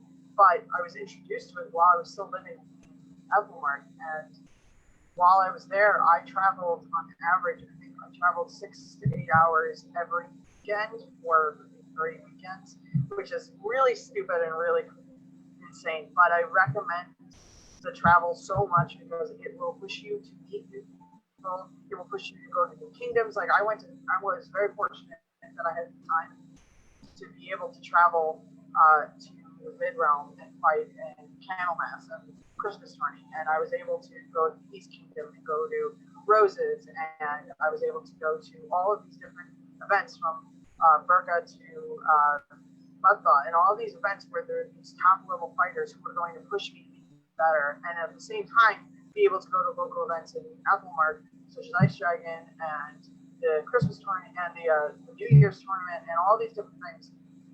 And they allowed me to continually push myself, train with people, try new things. And then with like the Adult Swim that came out 2 years ago, it allowed me to be able to go and meet some of these people and try the things that I was learning over the course of the year and try them out in the field with all of the new fighters and all of these different people and get advice and get my ass kicked and try again. And I did. I'm doing that, and I was very lucky that I had so many wonderful people pushing me to do better. My knight was pushing me to do better, and my consort and champion knight was pushing me to do better, and my household was telling me what I should be doing, and I bucked against their advice every chance I got because I thought I knew better in their own belt. And I mean, some of the things I was right on, but still. And at the same time, the biggest thing I recommend is you find a style, for example, that you want to learn. So say Greatsword, and you watch some of the best fighters on YouTube who are putting videos out, like Trick or Duke Sean, and all these guys, and they're teaching how to fight this form. Watch how they do it. Pick one or two things that you want to practice, bring it to your local practice, and try it out on those guys, and teach them what you're trying to do. Tell them how to beat you if they're not getting it. And if you're the guy who's getting it, if you're going out there and all they're doing is lighting you up, ask them, what am I doing? What are you seeing? I'm trying to do this one thing, the Molinet or the turnover, or to go from a high, from an up block to a cross, and how do I get to point A to point B without getting my ass kicked like that? Or when you close, what are you doing? And talking to them, regardless of how good they are, whether they are Dukes or God or they are newbie 2.0, and it doesn't matter. These guys, everybody can see something. Sometimes you can't see it yourself because you're doing it. But I recommend, trying everything out with whomever you can. And as somebody who travels, watch videos. Find a local guy in that kingdom. If you're traveling from kingdom to kingdom, what is that guy in that kingdom going to be able to teach you that you want to learn that you can't get on your own? Or watch the video and then ask someone in that kingdom or whatever kingdom you're in, hey, I want to learn this. How do I do that? And I think that will push your skills to the next level. I can say without a doubt that for me, being able to travel to all these different places and try new things and get my ass kicked and kick a few butts along the way, I was able to push my skill level, and I'm still trying to get back into it after a couple injuries. But one of the big things for me was I want to be the last one on the field. I'm not anymore, and that pisses me off because I want to be, and I want to be the last one on the pickup field, and the first one on, and the last one on. And that was my goal. And I think that if you give yourself small goals, like I want to fight 5 nights today at an event at pickup. Pick a fight with one of the nights or 5 nights and ask for one piece of advice. Every time you go to an event, ask for somebody to give you a piece of advice after 3 to 7 passes or whatever, and continually push yourself and watch videos, pick up little things. And as Ava said, she said it better and more articulately than I did. But continually travel and push yourself and bring it home and train yourself. That's awesome advice. So the next question we have from Jadwiga from Lockhart, who happens to be my previous Squire sister. So her question is, when you were a beginner mid-level fighter, how did you get over your fear of getting hurt, especially from someone who often lands heavy blows on you? So I'm just going to throw out one quick answer to that, then we'll open it up to the floor. So I think it's important that you're comfortable, so you can start slow. You don't have to be forced into fighting full speed with everyone at practice straight away.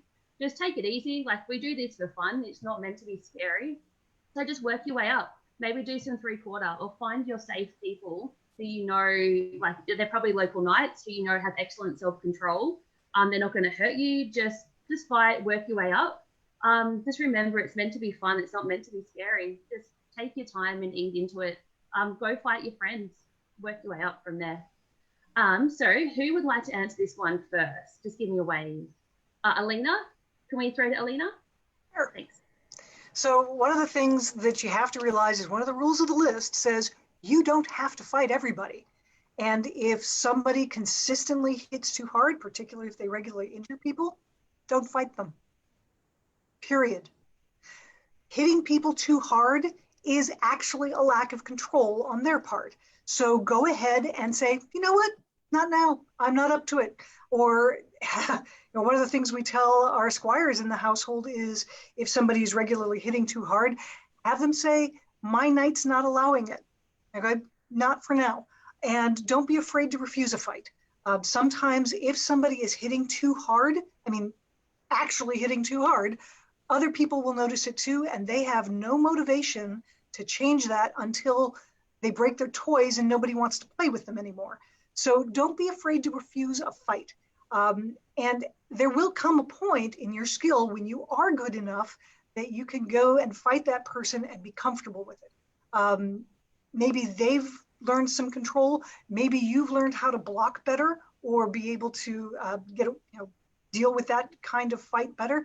But in the beginning, don't be afraid, actually even in the advance, don't be afraid to refuse a fight if you don't think that person's being safe.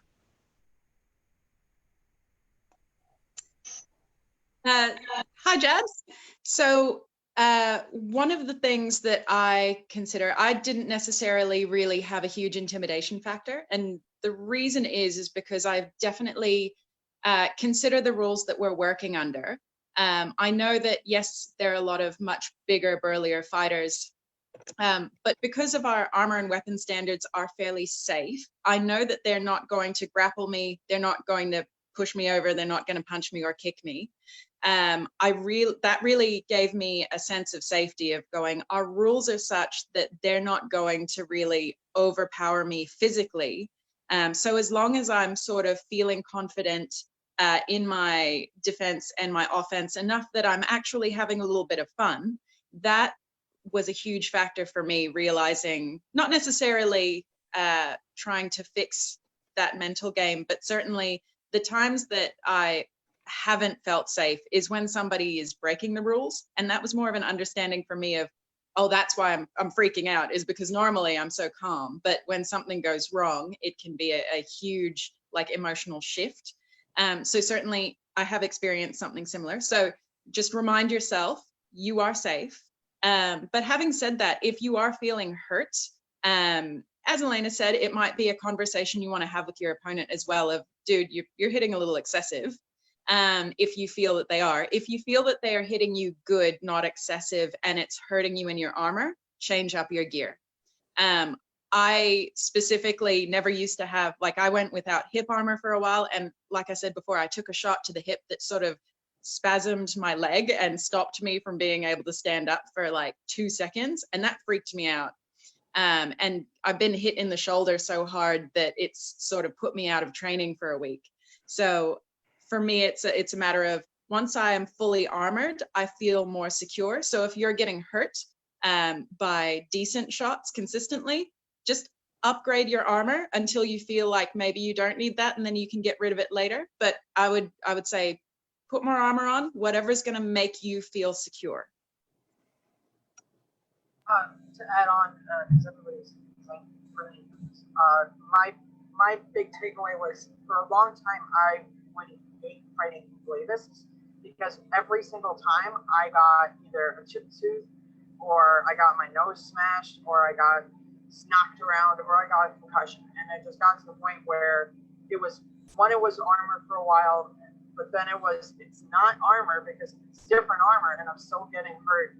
So something is happening. But it was always consistently 3 or 4 people, or people I had no idea about, who saw what I was wearing and said, oh, you're that asshole who did something to me 2 seconds ago. And I'm just I'm this little newbie getting my ass kicked, and I'm just I'm hurting and, bleeding all over the place. And that's for me, it was for a long time, I just associated glaive, meaning I got my ass kicked and it hurt. Not a year ago, I got a tooth broken again, and that was I closed and I got rocked, and then getting rocked with a greatsword, and previously 6 months before, got my tooth broken again, but it wasn't anything other than both times my chin strap failed. So it's my own brain telling me, oh God, you're gonna get hurt, and that hesitation in my head, putting a little bit of fear in my own brain because of previous injuries, because of one freak thing where my chin strap did break, and it was my own fault that I didn't check my gear, that I got hurt that one time, because the previous times had been failings of armor, failings on the opponent, that I associated it so heavily with that weapons form that now it's one of those things where I look at the guy that I'm going to fight. And this was a few months ago before all of this. I was at an event and we were going to fight, and I was fighting sword 4 against the glaive. And I looked at him and I just said to myself, the worst thing that's going to happen is I'm going to get hit today. And I looked at him and I said, I'm going to hit you really hard today. And he just kind of laughed, and I went, no, really, let's go. And we just went at it. And it was one of those, like, we both got to teach and talk to each other. And, you know, I was just saying, like, I'm fat and slow. I don't want to run, but I will if I have to chase this guy, because he's going to run away from me. That's what they do. They run away from me. And I don't like it because I'm short. And, but on top of that, it's constantly reminding myself that the worst thing that's going to happen today is I'm going to get hit. If I'm constantly aware of my own gear, then I know what's going to happen. If I put a gear on and I don't feel safe in it, why am I putting it on? And that's going back to what we had said previously, and what I had said previously about being unsafe. If you feel unsafe, and what Elena said, if you feel unsafe, say something, talk to somebody, figure out what's going on, solidify the problem, identify it, and then solve it. And then if you're like, you know what, I don't ever want to fight a glaive, you don't have to, but you shouldn't, but that's limiting your ability to fight as well. You're not going to learn if you don't fight, and you're not going to learn if you don't put the gear on and learn from the people who are going to teach you, and being able to point you in the direction and say, here's what you're doing, or here's how we get over this. And my biggest thing is, the one time I put my gear on and I went, oh, I'm going to have to fight that guy who kicks my ass with a glaive. All right, I guess I'm just going to have to kick his ass with a glaive. And I put my gear on and I went out and I actually won. And, and then he killed me later. But, it was one of those things where being able to identify it and go, oh, the worst thing that's going to happen is I'm going to get hit, is the most relieving feeling ever. Because you're just, oh, all right, gear goes on and let's go. And it's weird because even though I've been doing this for almost 13 years, there's that little bit of hesitation, and that's okay. Being afraid is fine. It's being able to also then go, okay, let's go. Going back out there, and that's, I think, the big thing. So I wanted to make a clarification. There is a difference between fighting a larger fighter and fighting someone who is hitting too hard. So the person who's regularly hitting too hard, don't be afraid to refuse the fight. The person who's just bigger and they're scarier because they've got 8 inches and 100 pounds on you, that's different. And I knew the answer, but Count William of Fairhaven actually wrapped really great words around it for me that is the perfect soundbite for it. And the answer is, don't be afraid to win by field goals. It's still a victory. And what it meant for that is, don't go for the killing blow. Don't go for that right away. If he's 6'4" and got 100 pounds on you, then turn around and you're closer to his legs. Take his legs. And now he's on the ground and he's less mobile than you are. So take his arm, and then take his other arm. And now you've still got the victory, even though you didn't manage to hit body or head. You still won. So don't be afraid to win by field goals. It's still a win. So there is a difference between fighting someone who's big and can be scary, and actually fighting someone who's dangerous. The dangerous fighter, refuse them. The big fighter, go in with, I got nothing to lose, and I can win by field goals. That's a great tip, Alina. And I guess that's where a bit more strategy comes in. So we're not just going in and hitting each other. We can actually think about that strategy behind a fight. So it just made me think, I was fighting, one of our knights here in Lockhart, who's very tall. And I was a little bit newer. maybe, I don't know, probably 5 years ago or something now. And my strategy was I was going to leg him, then I was going to stand out of his range when he was on his knees and just keep pushing slightly. So he had to keep lifting up his very big shield. He got really tired. I did a fake and then just thrust him in the face. I was like, yes. So you can always do stuff like that. Leg them, tire them out, hit them in the head. That can work well too. So our next question, it kind of covers what Alina touched on, but I'm still going to throw it out in case anyone else wants to answer. So this is from Caitlin McGregor in Lockhart. And she says, how do you deal with, or how have you dealt with in the past, the intimidation faced when you come up against a fighter who's double your size? Do you have a mental process for dealing with this? So who wants to answer this one? Oh, Helga, thank you. I didn't even get to put my hand down. So this is actually a really interesting question for me. So I was a butcher for years. And so amusingly enough, we face many, many more dangerous things in our lives than fighting. And so if you can associate it with that, you'll actually find that your fear will go away pretty quickly, or you will already have the tools for it. Because I've killed livestock much, much larger than me and that were much more interested in staying alive than any fighter I have ever fought in my entire life, that's actually a mental headspace that I'll pick. So if I find that I'm intimidated by somebody by their size, I'm like, you're in a 1,600-pound steer. Like, they're just, okay, cool, now we're rolling on. Also, the second one is remember that fighting is Mario Kart with impact. You get to hit the reset button as many times as you want. It doesn't matter if you walk into that fight intimidated. You don't have to have the perfect headspace. You don't need to be completely prepared for that fight. If you lose, you walk back to the sidelines and you pick another fight. So find the ways to move through it and learn to function with it, because sometimes you just have to do it intimidated. Sometimes you just have to do it afraid, or not all completely there. You'll find that some of our best fighters have terrible days. They still may go to quarterfinals or even win crown, and they could still have a terrible mental day or be intimidated by other fighters. They just pick and choose the tools that they're going to apply to the situation. And so find your tool, find your reference point, and use that reference point. Mine is 1,600-pound steer. Okay, cool, we're good to go. So find a quick little thing like that to apply when you hit that headspace. A few things to remember. First, your opponent might be afraid of you too. I mean, you're not afraid of you, right? So, but when you face somebody, they might actually be afraid of fighting you. So take that into consideration when you go to, have that fight. The second thing is, when it comes back to having good, solid armor that protects you, my fighting took a huge jump in skill when my armor protected me and I was confident in it. And it happened through an absolute ridiculous scrum of a melee where I was, as queen, the flag in a capture of flag battle. I don't recommend this, but my armor protected me from the 100 people trying to swing sticks around me that I wasn't swinging back. And I realized my armor was protective. And as soon as I knew that I wasn't going to get hurt, it didn't really bother me to fight somebody who was larger, bigger, scarier than I was, because what's the worst that's going to happen? Going to take away my birthday? Not. I'm going to fall over. I'm going to say I'm dead. I'm going to get off the field. I'm going to come back later. You have infinite lives for this particular game. So how do you deal with that scary fighter? First, realize they may be afraid of you too, and recognize that your armor is good enough to protect you and you can have fun at this.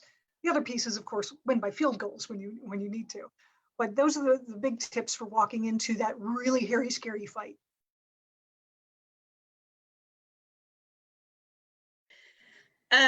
So I sort of touched on this before, but I actually had a thought a moment ago, which is if you find that you're facing somebody at training particularly who you are intimidated by regularly, maybe train with them more, have that dialogue of, hey, I'd really like to get some extra fights in.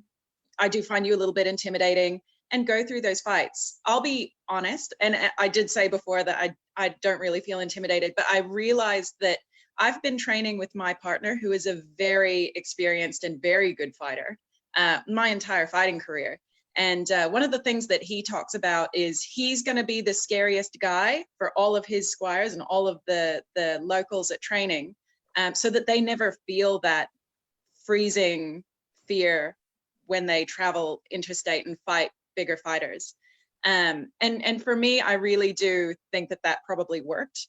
You know, I've had lots of really hard, stingy shots from him, and I know my armor works. And, you know, that might be something you might want to employ is at training, find the scariest guy and go, do you mind if we do some passes? And then, you know, if you do feel intimidated, you can call a hold. And just, you know, work it out at training. That way you're not really shell shocked when you go interstate or when you go to a big event and fight. And work yourself through that. Psychology is all about working on yourself. So that's one suggestion. And the other thing that I wanted to add from before, where you go, you know, trust the rules, trust your gear, is that a lot of the times when something bad happens, there's always the opportunity that a hold will be called if something dramatically awful happens. I remember the day I was put on vigil, I was fighting our current king, Theodoric, and I do a lot of sword blocking, and he threw so hard into my sword that I ended up flinging it into the distance a couple of times, which is embarrassing. But I knew that, you know, he's like 6 foot ridiculous, way, way, way taller than me. But in my head, I go, oh, well, that's not a big deal. Like, you know, the worst thing that's going to happen to me in this fight is I'm going to get an owie, and that's going to suck. But I really do think that training through that headspace and realizing that, yeah, they might be bigger and burlier and stronger than you, but the worst thing that's going to happen potentially is you're going to end up with a minor owie. And if you're ending up with more than that, you need to fix that problem through your armor. So I was, one of the comments brought us back to talking about fighting outside your comfort zone. And it's something that I mentioned in the Armored Rose book, which is fighting the people you're not comfortable with. And go ahead and fight outside your comfort zone, because you get, you know, the handful of people that you know, and you know that, you know, they're not going to hurt you, and they're taking it easy on you because you're a girl, and, you know, you're safe here. And as soon as you start adding one more person to that list of people, and then force yourself to add one more person, and maybe if you have a knight or a trusted friend, they introduce you to somebody to fight one more person. And what we find is that after about 10 people that you're comfortable with fighting, all of a sudden there's a switch that flips and you become comfortable with fighting just about anyone. And it really is sometimes a hurdle to get past those first 3 people or 5 people and start one more person at a time. And each time you see that person, make sure you go fight them and slowly add one more person the entire time, so that you get to the point where you can go ahead and fight anybody. And you start to realize that, yeah, I can do this thing. There's yeah, some really excellent advice that's being thrown out there in response to that question. If you haven't seen The Armored Rose by Sir Alina, do go out and grab a copy. Sorry, it's awesome. Very likely that your female fighting friends already have a copy that you can probably borrow. But yeah, that's an awesome book, and I love that one. So I just wanted to throw out just 2 comments there as well. So someone already mentioned the idea of, if there's someone that you're training and you're a bit scared to fight them, maybe just see if you can go slow with them just for a few passes. So for example, and I still do this too with some people. So Sir Rufus, so up in the Barony of St. Florian in Lockhart, he fights with a bastard sword, and he's exceptionally good, and I find that a bit scary. So when I see him, I'm like, oh, can we just go 3/4? Let me work back out like what your motion is, what your range of shots is, so I can ease myself into it. And then after a few rounds of that, then I'm more comfortable to go full, because I feel like, yeah, all right, got it. My head's in the game. I know like what his movement's going to be. So don't feel nervous or embarrassed about asking to go 3/4 with someone. I think it's just or even half speed or quarter speed, whatever suits you, can be a really good way to ease yourself into it. The other thing is, lots of us don't just think about fighting as winning and losing. So especially in training, we're not just going into our training fights going, I want to win. We're thinking about lots of different things. So especially as for newer fighters, thinking about your victory conditions is really critical. So your only victory condition, so it's not winning or losing. It might be, look, I just want to throw one good snap. I just want to throw one good combo. I just want to do this double block, whatever. So have a little goal in your mind. And if you go into a fight with that, maybe you won't think about the fact your opponent is 2 times your size. You're just like, I'm just going to watch his shoulder. When he does this little thing, I'm going to do my thing. Think about that. You don't have to worry about losing. You're like, who cares? As everyone else has said, you're just going to do it another 100 times anyway. So think about those victory conditions and think about just going 3/4 speed. Then, as Alina said, just keep adding one more safe person as you go. And before you know it, you'll love fighting everyone in your local practice and you won't have this issue anymore at all. And you'll be giving advice to the next new fighter who comes through on how to get over your fear. There you go. So our next question we have is from Tammy Miller, and it's, what is the best strength training for women as opposed to men? Is arm strength or leg strength going to do you the most good for fighting? I think the emphasis on strength is wrong, frankly. If you're going to approach conditioning of your body, which I think is what this question really should address, then you want to approach that in, again, a holistic approach. Power comes from the ground, or however you want to argue that, but that's honestly what has worked for me. So good arms, legs, but primarily core. If you're going to want to focus on a particular muscle group, which I frankly wouldn't recommend, then I would say start with your core and then move on to arms and legs, but try and have everything really well balanced. I work with strength training, frankly, primarily to keep my joints healthy. I also don't fight with equipment that's heavier than what I can actually physically manage for long periods of time. And that's often something that people get stuck with, is they either get hand-me-down equipment or they make their equipment and don't realize that they're hindering themselves and causing themselves a lot of damage just because it's too heavy. So focus on technique. Don't worry about strength. Worry about conditioning, overall health, and overall you want to deal specifically with your connective tissue and your muscles if you want to really focus on something physical in that respect.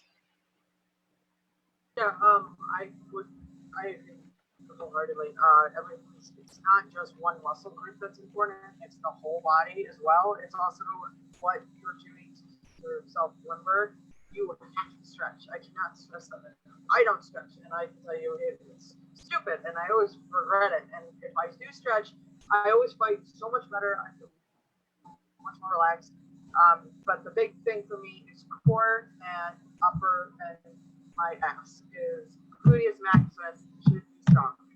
And the reason is because if you are fighting and you're standing, and whichever foot you have forward, you want to be able to power, and it's your hips that are moving. You want to have something behind it. You want to have your muscle behind it. You want to have your strength behind it. And on top of that, I would also say that you would also want to have your core strong, because a lot of times when it's happening is for women especially, we're not going to be able to throw arm hammer shots repeatedly for a long period of time without feeling strain and weakness as a result of that. Regardless of whether or not we worked out, we're not built to do that. It's not the same.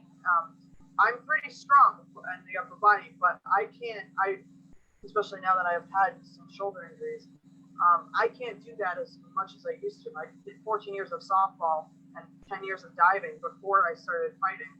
And, and I can tell you, I used to be able to throw pretty fast, but now with shoulder injuries, I can't. And with fighting, I can still throw pretty fast, but I'm not throwing with my arm. My arm is just the vehicle moving it. It's my core that's moving it. And when I'm legged, my butt is actually the one that's doing most of the work with my abs. It's a connective thing. So when I teach, for example, grab shots, I always say your elbow's connected to your hip, because you're throwing, it's all moving together. It's not it's not just your arm flying, because if you do that one, they're going to see it more likely, and it's not going to be as strong, especially for women. But for men as well, you're going to be faster and you're going to be stronger using your core and your butt and everything moving together as one piece. So I always say, if you're going to do something, the biggest strength training exercises I would recommend are squats, sit-ups, and ab twists with weight.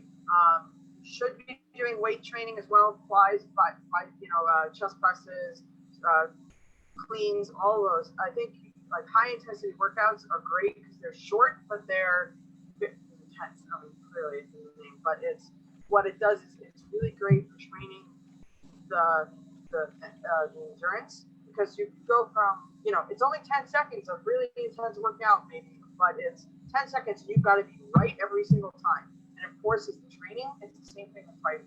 If you force the training, it's going to work in the fight. And it allows you to just completely be able to focus your energy and your and what you're trying to accomplish, what you're trying to do in a better and more formatted time space. Okay, so one of the fun things that we did with training out here, I'm currently living near Indianapolis, and they have something called NIFS, which is the National Institute for Fitness and Sports.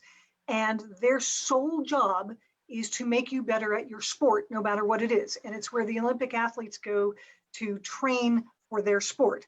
And I took them SCA fighting video, and it was the coolest, neatest sport they had ever seen. And so they got all their trainers together and came up with SCA specific things that they thought would be really good to train for that sport. And one of the reoccurring fitness things that they had was anything that went cross body to connect the lower edge of the body to the upper edge of the body. So medicine balls that moved from one side down low to reaching up high, or the big heavy weight bars that would cross over from one side and then cross over to the other. And basically what we're doing was twisting core and moving the connective tissue from one side to the other, because if you think about how you throw a blow, you're connecting your entire body to that shot. And all of the exercises that were above and beyond what you would normally do in a workout were all of these cross-body connective exercises. So number one tip that I give people, if you're trying to strengthen your core, those cross-body connective exercises from up high to down low, side to side, really help when it comes to fighting. Excellent. And so just to add to that one, I find CrossFit is awesome in terms of building up strength, endurance, and cardio for fighting. So when I was in the last, 2 years of being an unbelt, I was doing CrossFit a couple of times a week, as well as, all the trainings and all the traveling as well. So highly recommend CrossFit.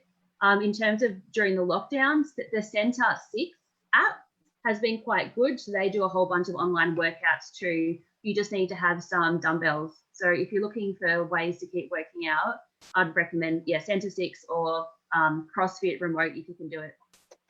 So the next question we have from Rotrude in Antia. She says, do you have any resources or recommendations for nutrition or workout advice, particularly advice that's focused more on maintaining athleticism and less focused on achieving photogenic shape or weight loss? Good question. So a bit of background on me is that when I certainly started fighting, I wasn't very fit or strong. I was actually always the chubby kid at school. And I started fighting that way, and certainly very low upper body strength. And then when I hit about 23, I was like, I'm gonna join a gym. I'm tired of this. So I will be very upfront and honest. The workouts that I do were and are mostly for aesthetics. However, what I found is and I worked at a gym for a while too with a lot of health professionals. I am not a health professional, but one of the things that I developed was a real love for high intensity interval workouts and weight training. And that's purely based on what I enjoy, because there's nothing I hate more than a treadmill. So I have a bunch of experience. I've been going to the gym for years. One of the things I want to preface this with is you will not be able to improve your fighting purely through getting fitter or stronger. Nothing is a replacement for technique. And in fact, you don't need to be stacked with muscles to deliver a good blow or have consistent power if you work on technique. So, yes, certainly having a good workout regime will help you to, carry your armor a little bit more effortlessly. It might give you a little bit more endurance. You'll certainly get stronger, and that might make things easier overall, but it won't fix bad techniques, and it won't necessarily make you a better fighter. You have to put the work in at fighter practice to make that happen. So the things that I would recommend when it comes to your workout is, as Beatrice said, high intensity intervals are a really efficient way of working out. And it does translate to what we do in our fighting, because prolonged cardio isn't very relative to what we do when we fight. We actually, if you think about it, we start a bout, we have that high intensity of energy that we exert, and then we stop. You disengage, you have a break, you come back in for the next bout, it goes up again. So, you know, high intensity interval training is great. Look it up. Certainly Tabatas are great, you know, thinking about doing 20 seconds of high intensity work and then a 10-second break. Beatrice is holding up a high intensity interval training for women book specifically. But I really can't recommend that enough. And also when you think about doing weights, which I enjoy, I do functional full body work rather than isolated work. And the reason for that is because I want my workout to essentially hit a little bit of everything, because it's efficient and it means that I don't have to spend as long at the gym, but it also helps to hold the whole body together. And functional based exercises will target more parts of the body rather than, you know, sort of just doing one machine at a time and working very small muscle groups at any one time. But one thing that I would recommend now that I can't recommend enough is see a professional. If you're honestly interested in fitness, see a personal trainer. It's worth the money. They can do programs specifically for you. I see a trainer twice a week when we're not in lockdown. I'm gonna miss her. I miss her already. But essentially see a professional. If you really want to push your fitness and your strength, they're the people to talk to, speak to professionals. And one more point is, if you're injured and you need to rehab, don't try to tie your rehab exercises into your SCA training. See a professional, do your rehab workout, fix yourself, and then come back healed. I know a lot of people try to sort of tie them together. It really is, it can be counterintuitive. You can do more damage. So see a professional, follow their advice. I can't state that enough. So further to that too is essentially do a lot of the same things. It's overall training. I don't like cardio. I never have. I'm a sprinter, but I force myself to do it at the very least. I do enjoy weight training. Again, I do it more for maintenance, less for building a specific thing for fighting overall. My plan is to be doing this when I'm 60. And to do that is to have overall body continuity basically at that point. One important thing, however, is you can't outrun your fork. I think you've all heard this before, but this is actually a genuine thing, obviously.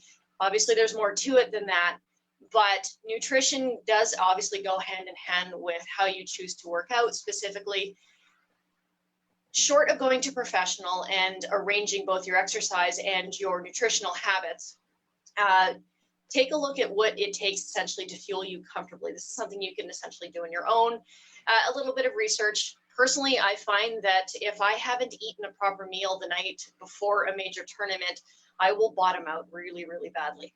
I don't know why, it's just the nature of the beast. So even if I'm not hungry, I will make sure that I have a really good, balanced, fairly high calorie diet.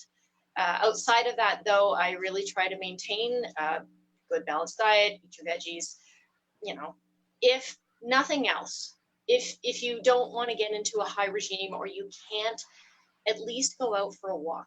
Half-assed is better than no-assed, frankly.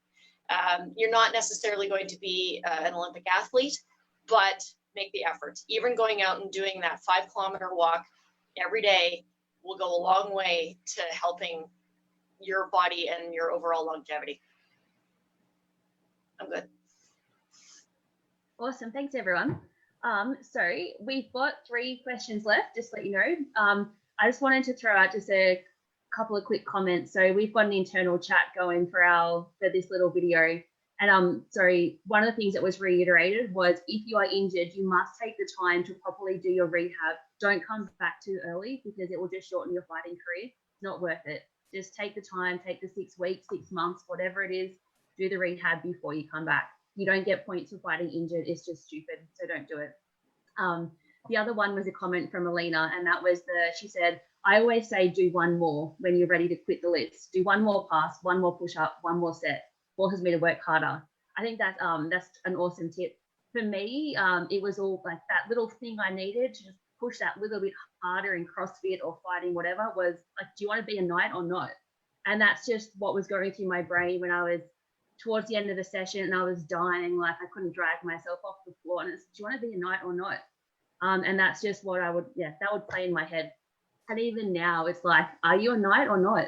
And that's, so the language changes slightly, but same idea. You've got to be able to push yourself harder if you want to keep progressing and if you want to do good.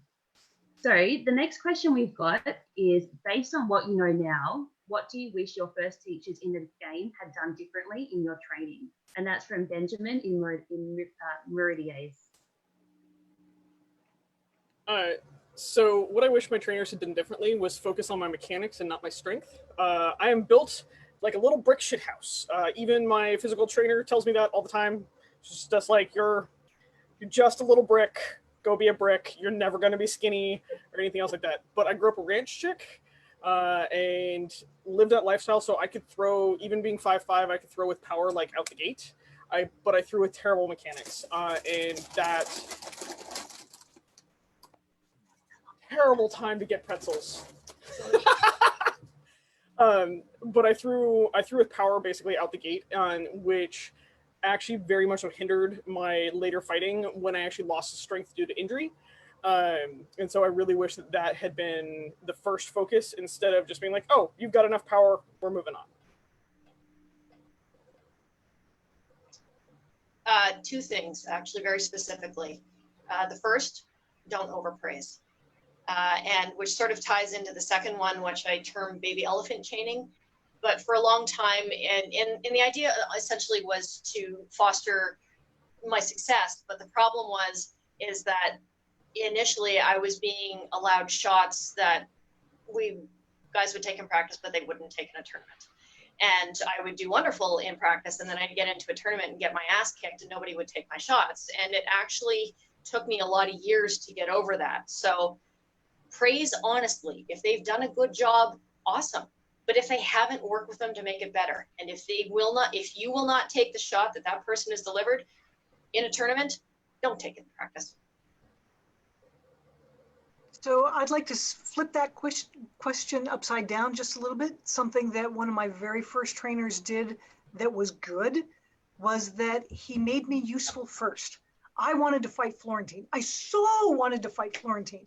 But his response was, I'm going to teach you glaive because I need you to be useful to me in a war unit first. And I got pretty good with glaive, and it actually taught me how to connect my lower body to my upper body. And it was a 6-foot shield when I needed it to be, and I had great leverage with it. I learned to be useful first. I learned to get wins first. I learned victory first.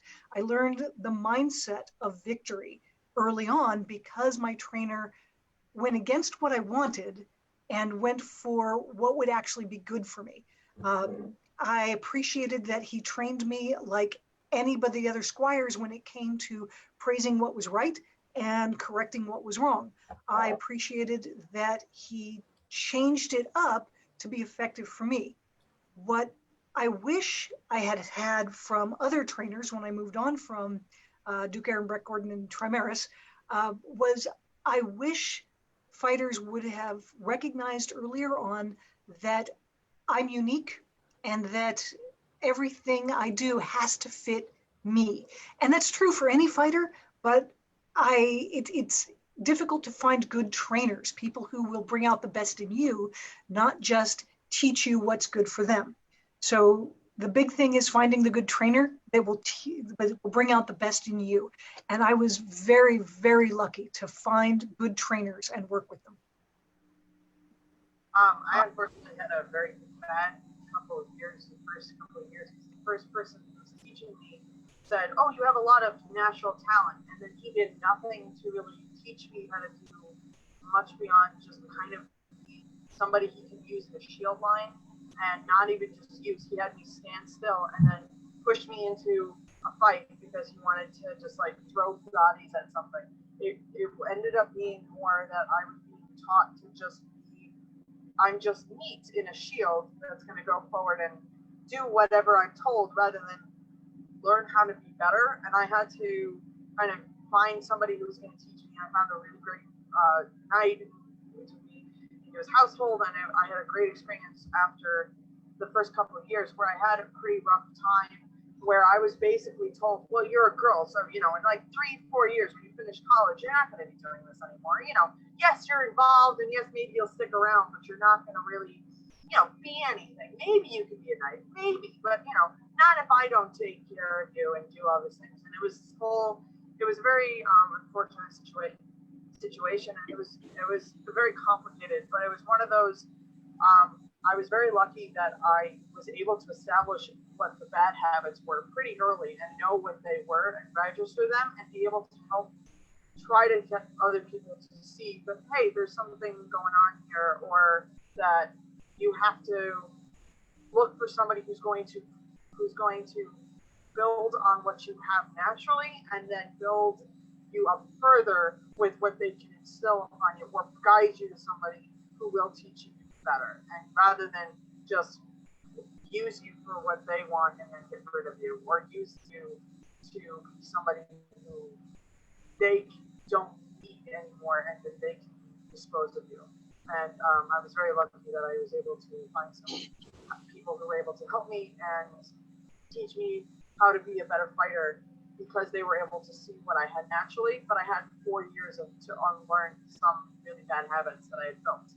And something I wish I had learned earlier were the better habits and better training. So I had to think about this question. And honestly, when it comes to my very beginner trainers, I was actually really lucky to fall into a household and a group of people that were very, very interested in technical development and power generation and technique. So I wouldn't necessarily change anything about the very start of my fighting career. I feel like I am very fortunate. I want to talk about being an intermediate rather. And one of the things that I would change is I had a mentor who for about 5 years gave me the same feedback, which was stop rushing. You're rushing your fights. Stop rushing. And I go, all right, cool. I guess I'll slow down. So I went into my fights and I would try to fight slower, and then I'd get hit, because that's what happens when you fight at a stupid speed when everybody else is just trying to kill you. And I went, well, that wasn't it. Okay, what am I doing? And I'd go back to fighting. And at the time I was using probably more of a traditional sort of Western power style, and I'm very big and open and very obvious in my fight.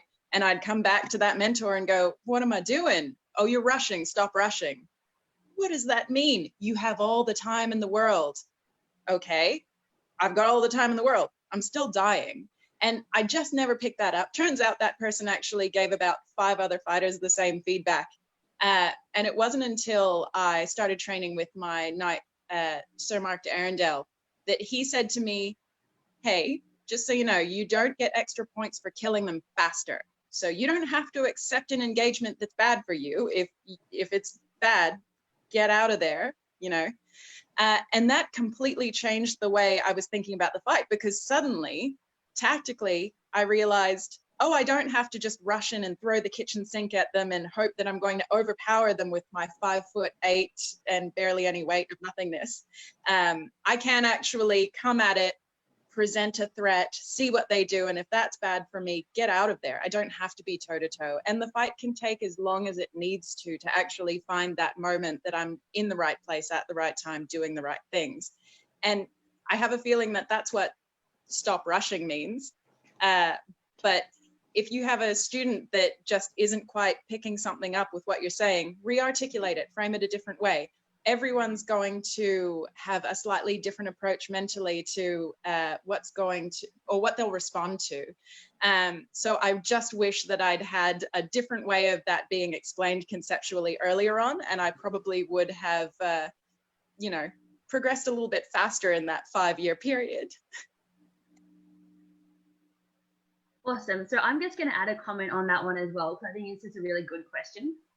So in terms of what do I wish the first teachers in so my game had done differently, So I actually started in the same household as Eva, and as she said, like we were really lucky with I think the level of training that was there. For me, I probably wish that I was encouraged to try out different shield types and maybe different setup to my sword. So I 15th century Burgundian was the style, and so I was using a bunny round, a heater. Oh, sorry, bunny round, and it was okay, but it never quite clicked with me that well until a couple of years in. I picked up a friend's centre group at a tournament, and it just felt instantly intuitive, like put hand towards thread. Like to me, that just made perfect sense instantly. And so I was lucky enough to be able to then just borrow my friend's shield for a while. And then since then, that's basically what I've been fighting with. So I think it would have been good to be exposed to some of those different shield types or different options early on. I think something that was done by one of the knights in this household early on, though, which I thought was brilliant, was encouraging people to travel. So in the group that I was living in, there was a lot of really high-end fighters. And so this is my partner's experience, not mine, because I wasn't fighting at the time. But so I think he and one of the other squires in the group was maybe a bit discouraged because they were losing a lot. So I don't think they were feeling like they were really developing. And so this night took them off to, I think it was the Shire, maybe about 2 hours away. And they fought a local tourney, and I think they might have come first and second or second and third. And I think it really helped to give them some context for their fighting. So it actually showed them, like, you guys are doing really well. Like, the stuff that you're doing is working. It's just that in your local group, you have a lot of high-end fighters. So I'd really encourage that for any trainers out there, take your unbelts out to other groups and let them fight other people, just so they get a better idea of where they're up to in their fighting. Because it can be really discouraging as maybe you've been fighting for a year, maybe you're sort of a mid-level fighter. And if you don't see that development in your fighting, it can be discouraging. And, you know, we all need encouragement to keep going. It's a hard thing that we do. We put a lot of effort in. So it's good to be able to see that there are results for all your hard work. So, yeah, that was awesome. I think taking people to a different group, a different tournament, getting some context to how you're going. So the second last question we have is from Dan Healthy, and it's, how do you feel as a woman training dudes? So Sir Kira is first up. I feel like a knight training a fighter. I'll be honest. I don't have a problem dealing with it. If the person I'm working with has a problem with it, they're welcome to go find somebody else. End of story. It shouldn't be an issue. I'm in armor, they're a fighter, I'm a fighter. If they have a problem with it, they can eat the other end of my rattan. That's it. Am I just allowed to say, like, copy paste on that? Pretty much, like, boom, done, right there. That's how it goes. Most of my students are male. The only weird thing that I've gotten about that is, so I have no squires, but most of the guys that I work with are male. The only weird thing is I get interrupted more by other fighters, like feeling they need to also apply their knowledge at that time when they wouldn't interrupt a dude, which has been super amusing to call him on it and be like, hey, would you have interrupted Hans if he was talking? No? Go fuck yourself. There you go. Woo! So copy, paste. Except for Helga's comment, I usually don't have to tell people to go fuck themselves. They can figure it out by my demeanor and you know, happenstance. But it is one of those things that I have no problem training guys. I often get a lot of men who will bring over their female squire or student to say, can you show her this? And they hang around long enough to learn what I'm doing to teach it. So even the trainers are actually learning how to teach particularly. So that's a good thing. But if a guy has a problem learning from anybody, whether it's male or female trainer, then the answer is they need to get their lesson from someplace else. In reality, I have no problem teaching anybody that shows up. So I think the summary answer is, I don't think that gender really matters when you're talking about who's training who. My first squire was a man and he was knighted. I don't think it matters. You just have to, as a knight, find what you're good at, what you can pass on. If there's something you're a bit weak in, find other people to help with that thing. That's it. Gender doesn't really come into it for that one. So the last question and I actually put this question in, was what is your favorite way to train? For example, do you like doing drills? Would you rather do pickups? Would you rather do, I don't know, open melee? What do you like doing? My preference actually is a live fight, frankly, be it in practice or be it in a tournament itself. I was very lucky in my fighting career that I guess he's a knight brother now, but squire brother at the time, was an individual that I could train with, and we had no ego. And what that allowed us to do is try stupid things against each other, but also to try good techniques against each other and to get really, really good, honest feedback. And the best way to do that was essentially in a live fight. What I find I dislike about drills or Pell work is that it trains you in emotion, but it doesn't train you how to be dynamic, and it doesn't change you, or doesn't teach you how to change your thoughts mid-stride. It teaches a pattern. I don't think it teaches you how to fight. But that said, if you're trying to work out a basic technique, it's a good place to start. But I'd say then moving into a live fight. I have two. The first one is my love-hate relationship with slow work. I love the fact that it does some of the very best training out there. I hate doing it because it's hard. It is actually one of the hardest training things you will ever wind up doing. And it's having a full fight against an opponent and doing everything in slow motion. And both of you have to be working more or less in the same slow motion. And you can't speed up to take a block. You can't speed up to take a particular blow. There's no cheating this. But what it does is it forces every small muscle through every motion that you would be doing in a faster fight. And so you're building the muscle. At the same time, you're watching, wow, this blow is not going to land where I need it to land. Okay, dang. Or you can see a blow coming in long before, and you know that because I'm moving at half speed, there is no way that I can block that. And you take the tap on the helmet and you keep moving on, because it allows your brain the time to process what an actual faster fight will look like. It slows everything down, so builds the muscle, builds your ability to see the next shot and block the next shot, and it gets you used to the dance that we talked about earlier.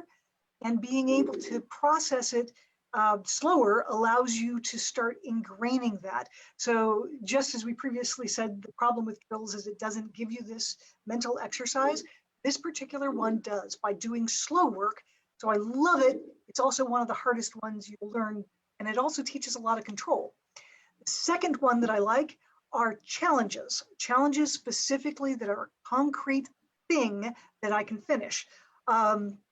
This is what I call a challenge tree. And if you look at it, the challenge tree has 25 leaves on it. And each one of the leaves represents a Florentine, or each one of the branches represents a Florentine fight, or a great weapon fight, or a knight, or an out of kingdom fighter, or a royal peer. And what that does is every time a royal peer fought me, I would have them write their name in on that leaf. And the object was to have the entire tree filled out. One person per day could fill out a leaf. And that was an awful lot of fighting. And I have one that I had from a Penzing, not that long ago. And it's a great memento after the fact to see all the fighters you fought and doing the 125 some odd fights in a short amount of time. You really do get a lot of good variety fighting in. So I love challenges and I love slow work. I absolutely hate Pell work because I get bored. And it's kind of like the way I am with working out is if the exercise is the same, I get bored with it. And it's, after 3 sets of chest presses, I'm like, oh, same old thing. It's the same thing with, all right, I want to do the offside, onside, grab, thrust. And then I change it up a little bit, and I can try to change it up, but it always feels the same. And then, I try different weapons for them. It might work for a week or two, and then I'm bored with it, and I don't want to do it anymore. But I like using it for, I want to try to throw how do I get from Molinet to a deep grab on the offside? And I try little things on it, but I don't like to use it often. I recommend it because it's a good way to learn something or learn how to get from a close distance on a PEL, because that's the only time it should be one of the only times in your SCA fighting career where your opponent doesn't run away from you or doesn't do something or doesn't attack you. If you have a PEL that does do that, that's awesome, but I don't. And one of the things that I always try to teach is to drill, it should be something that you're just doing a lot, but I don't like doing drills because it only teaches me to stand in one way and do something. And yes, you're supposed to do it with footwork, you're supposed to do it with something like that. And it ends up being, yeah, but I'm always doing something a certain way, and it's slow work in the same way I was previously mentioned. You throw a certain way, you're going to see it how it's done, and you're going to see the shot coming in, and in your head you're going, all right, don't block fast enough, but inevitably you're going to block it. And even if you miss it, maybe in real life your natural block would have just been, okay, block, or it might have just been enough to where you automatically leave a little bit out of the way and get enough of it off of you. But for me, I agree with Kira in that for me, the best way to train is to fight. And I do it, if I can practice with somebody, I try to just throw it out there, give everything I have to that person and go, okay, what am I doing wrong? Give me one piece of advice. And I always say, just give me one piece of advice, because if I get 7 pieces of advice, I'm going to forget. And the other one, I'm going to mess up because I combined it with something else. So I always try to get one piece of advice every time I fight. And in defense, I try not to think about it and anything. I just go, okay, I'm going to go hit that guy and try to throw it all out on the field and then do pickups afterwards. And that's where I'm training. That's where I'm trying stuff. And if it means getting my ass kicked in 20 minutes, I'm going to go get my ass kicked in 20 minutes. If I go to practice, I want to be the lowest on the totem pole, kind of in the sense of how I fight, because I want to learn from all the people that I can, because I want to be the person that people seek out, because I can teach them, but I also want to be the person who can win in a tournament. And I want to have that opportunity to win. But I also want to learn everything. So maybe that little shot that I threw at that practice 2 months ago or 3 months ago or whatever, pretending this isn't during the quarantine, that 2 months ago I was practicing with Dukes or so-and-so at this great practice, I was able to learn this little trick shot of how to be able to come back again with a cross shot that is so quick that the guy didn't even notice my feet changed. And I practiced that through for the next 2 months before another tournament with my local guys. And in doing so, they know it, but maybe that guy who I don't fight that often doesn't, and I'm able to throw it into my normal style. So that's why I really enjoy just doing full-out fights. And my favorite are, let's do 3 tournament-level fights. And let's leave it out on the field, and put it out there at the end of the day. Throw it all out there and see what works, what didn't, and put it in the back of my head and do it next week. So I definitely see the benefit in drills and PEL work, but unfortunately, I also find PEL work very boring. So my absolute favorite way to train is to spar with others at training. And I preface this by saying that for myself, I will set myself goals for each training. And when I say a goal, it's essentially a focus. So it's something that I'm wanting to build on or learn. And I might have practiced a particular movement or, set of shots with particular footwork on the PEL just to get my mechanic right. But my favorite way to actually solidify all of that is I go to training and I go, right, this is my goal. And as Sir Kira said, when you do this, when you're training, you need to come at it with no ego, because you need to be willing to actually try new things in your sparring in order to learn. You might die a lot in the interim trying new things because you haven't quite solidified it and it's not quite right. But if you work at it, you get the timing right, you get the technique right. There's nothing better than when you go, yes, I achieved something today. Certainly for, everyone, not just newer fighters, but I really think even intermediate and advanced fighters, going to training just with the goal of killing everybody isn't necessarily helpful. I think it's important to be mentally aware during your fights when you're at training. And I mean, a goal can be anything from, I'm going to defend my leg today because I know I get legged a lot, or I want to try this one particular setup that's like a parry riposte. I'm going to do that today. And every time you get it, that's something achieved.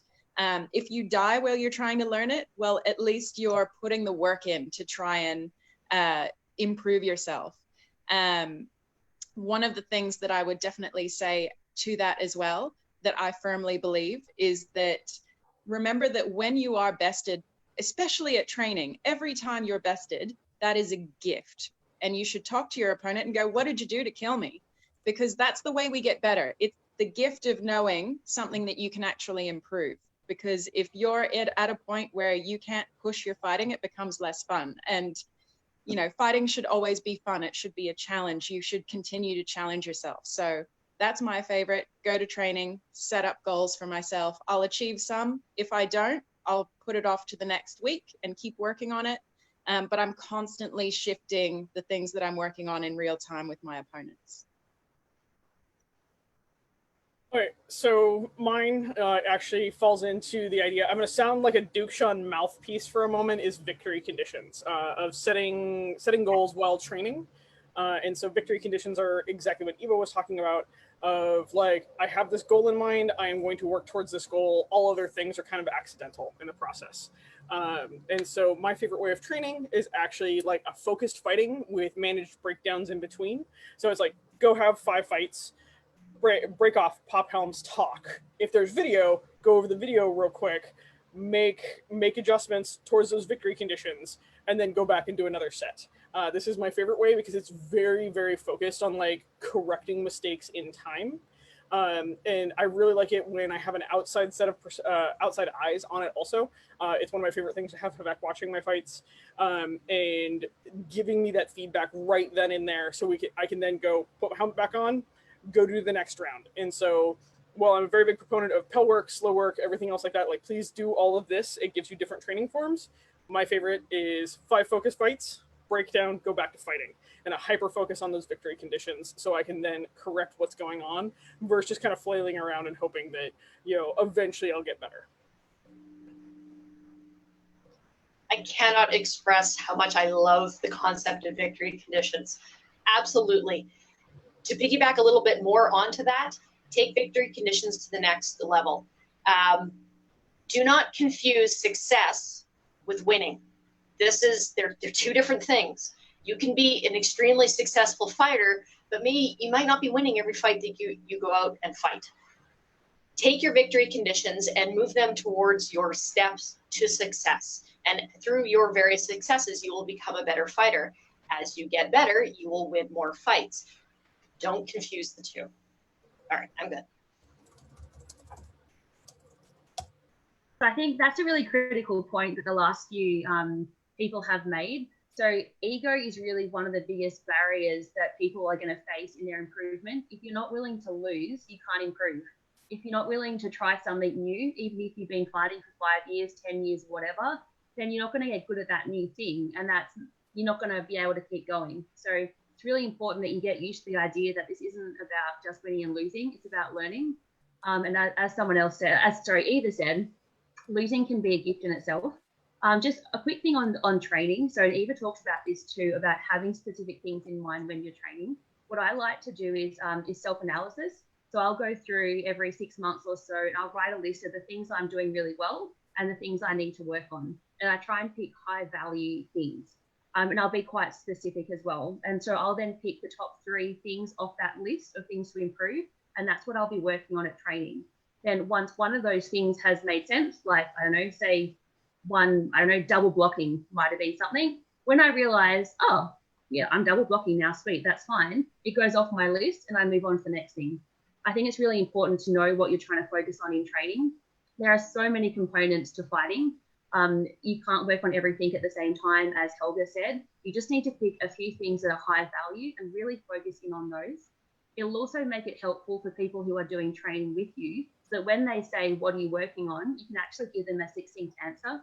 So if you can say, I'm working on not moving into a fight without presenting a threat, not crossing my legs when I step and throwing a shot as I get out of range, for example, then sweet, your trainer can work on those things. So do the self-analysis, know what you're working on, pick your top 3, focus on that if that's how your brain works.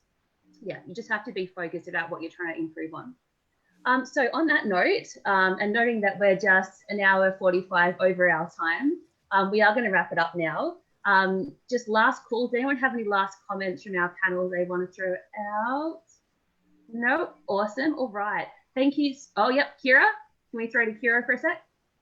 I'm not going to throw my sisters under the bus, but I will say if anybody has any questions and you don't necessarily think of it now or you want to ask later, feel free to PM me.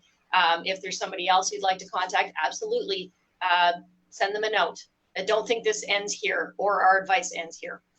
Absolutely. Same.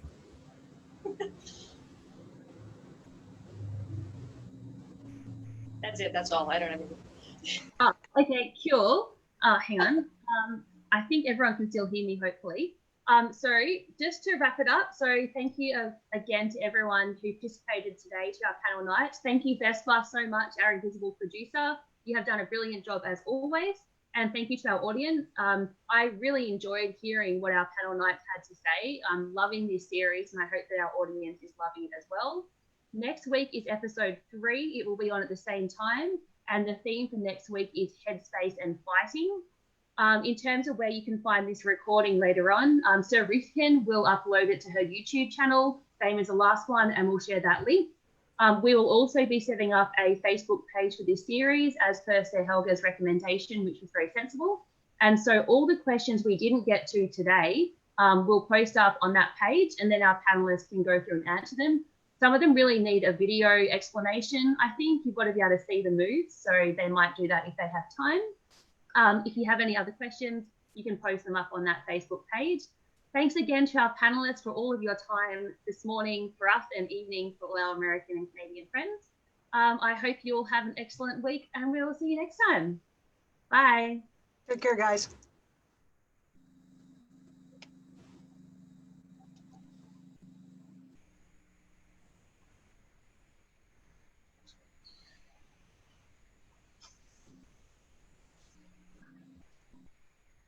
Yeah.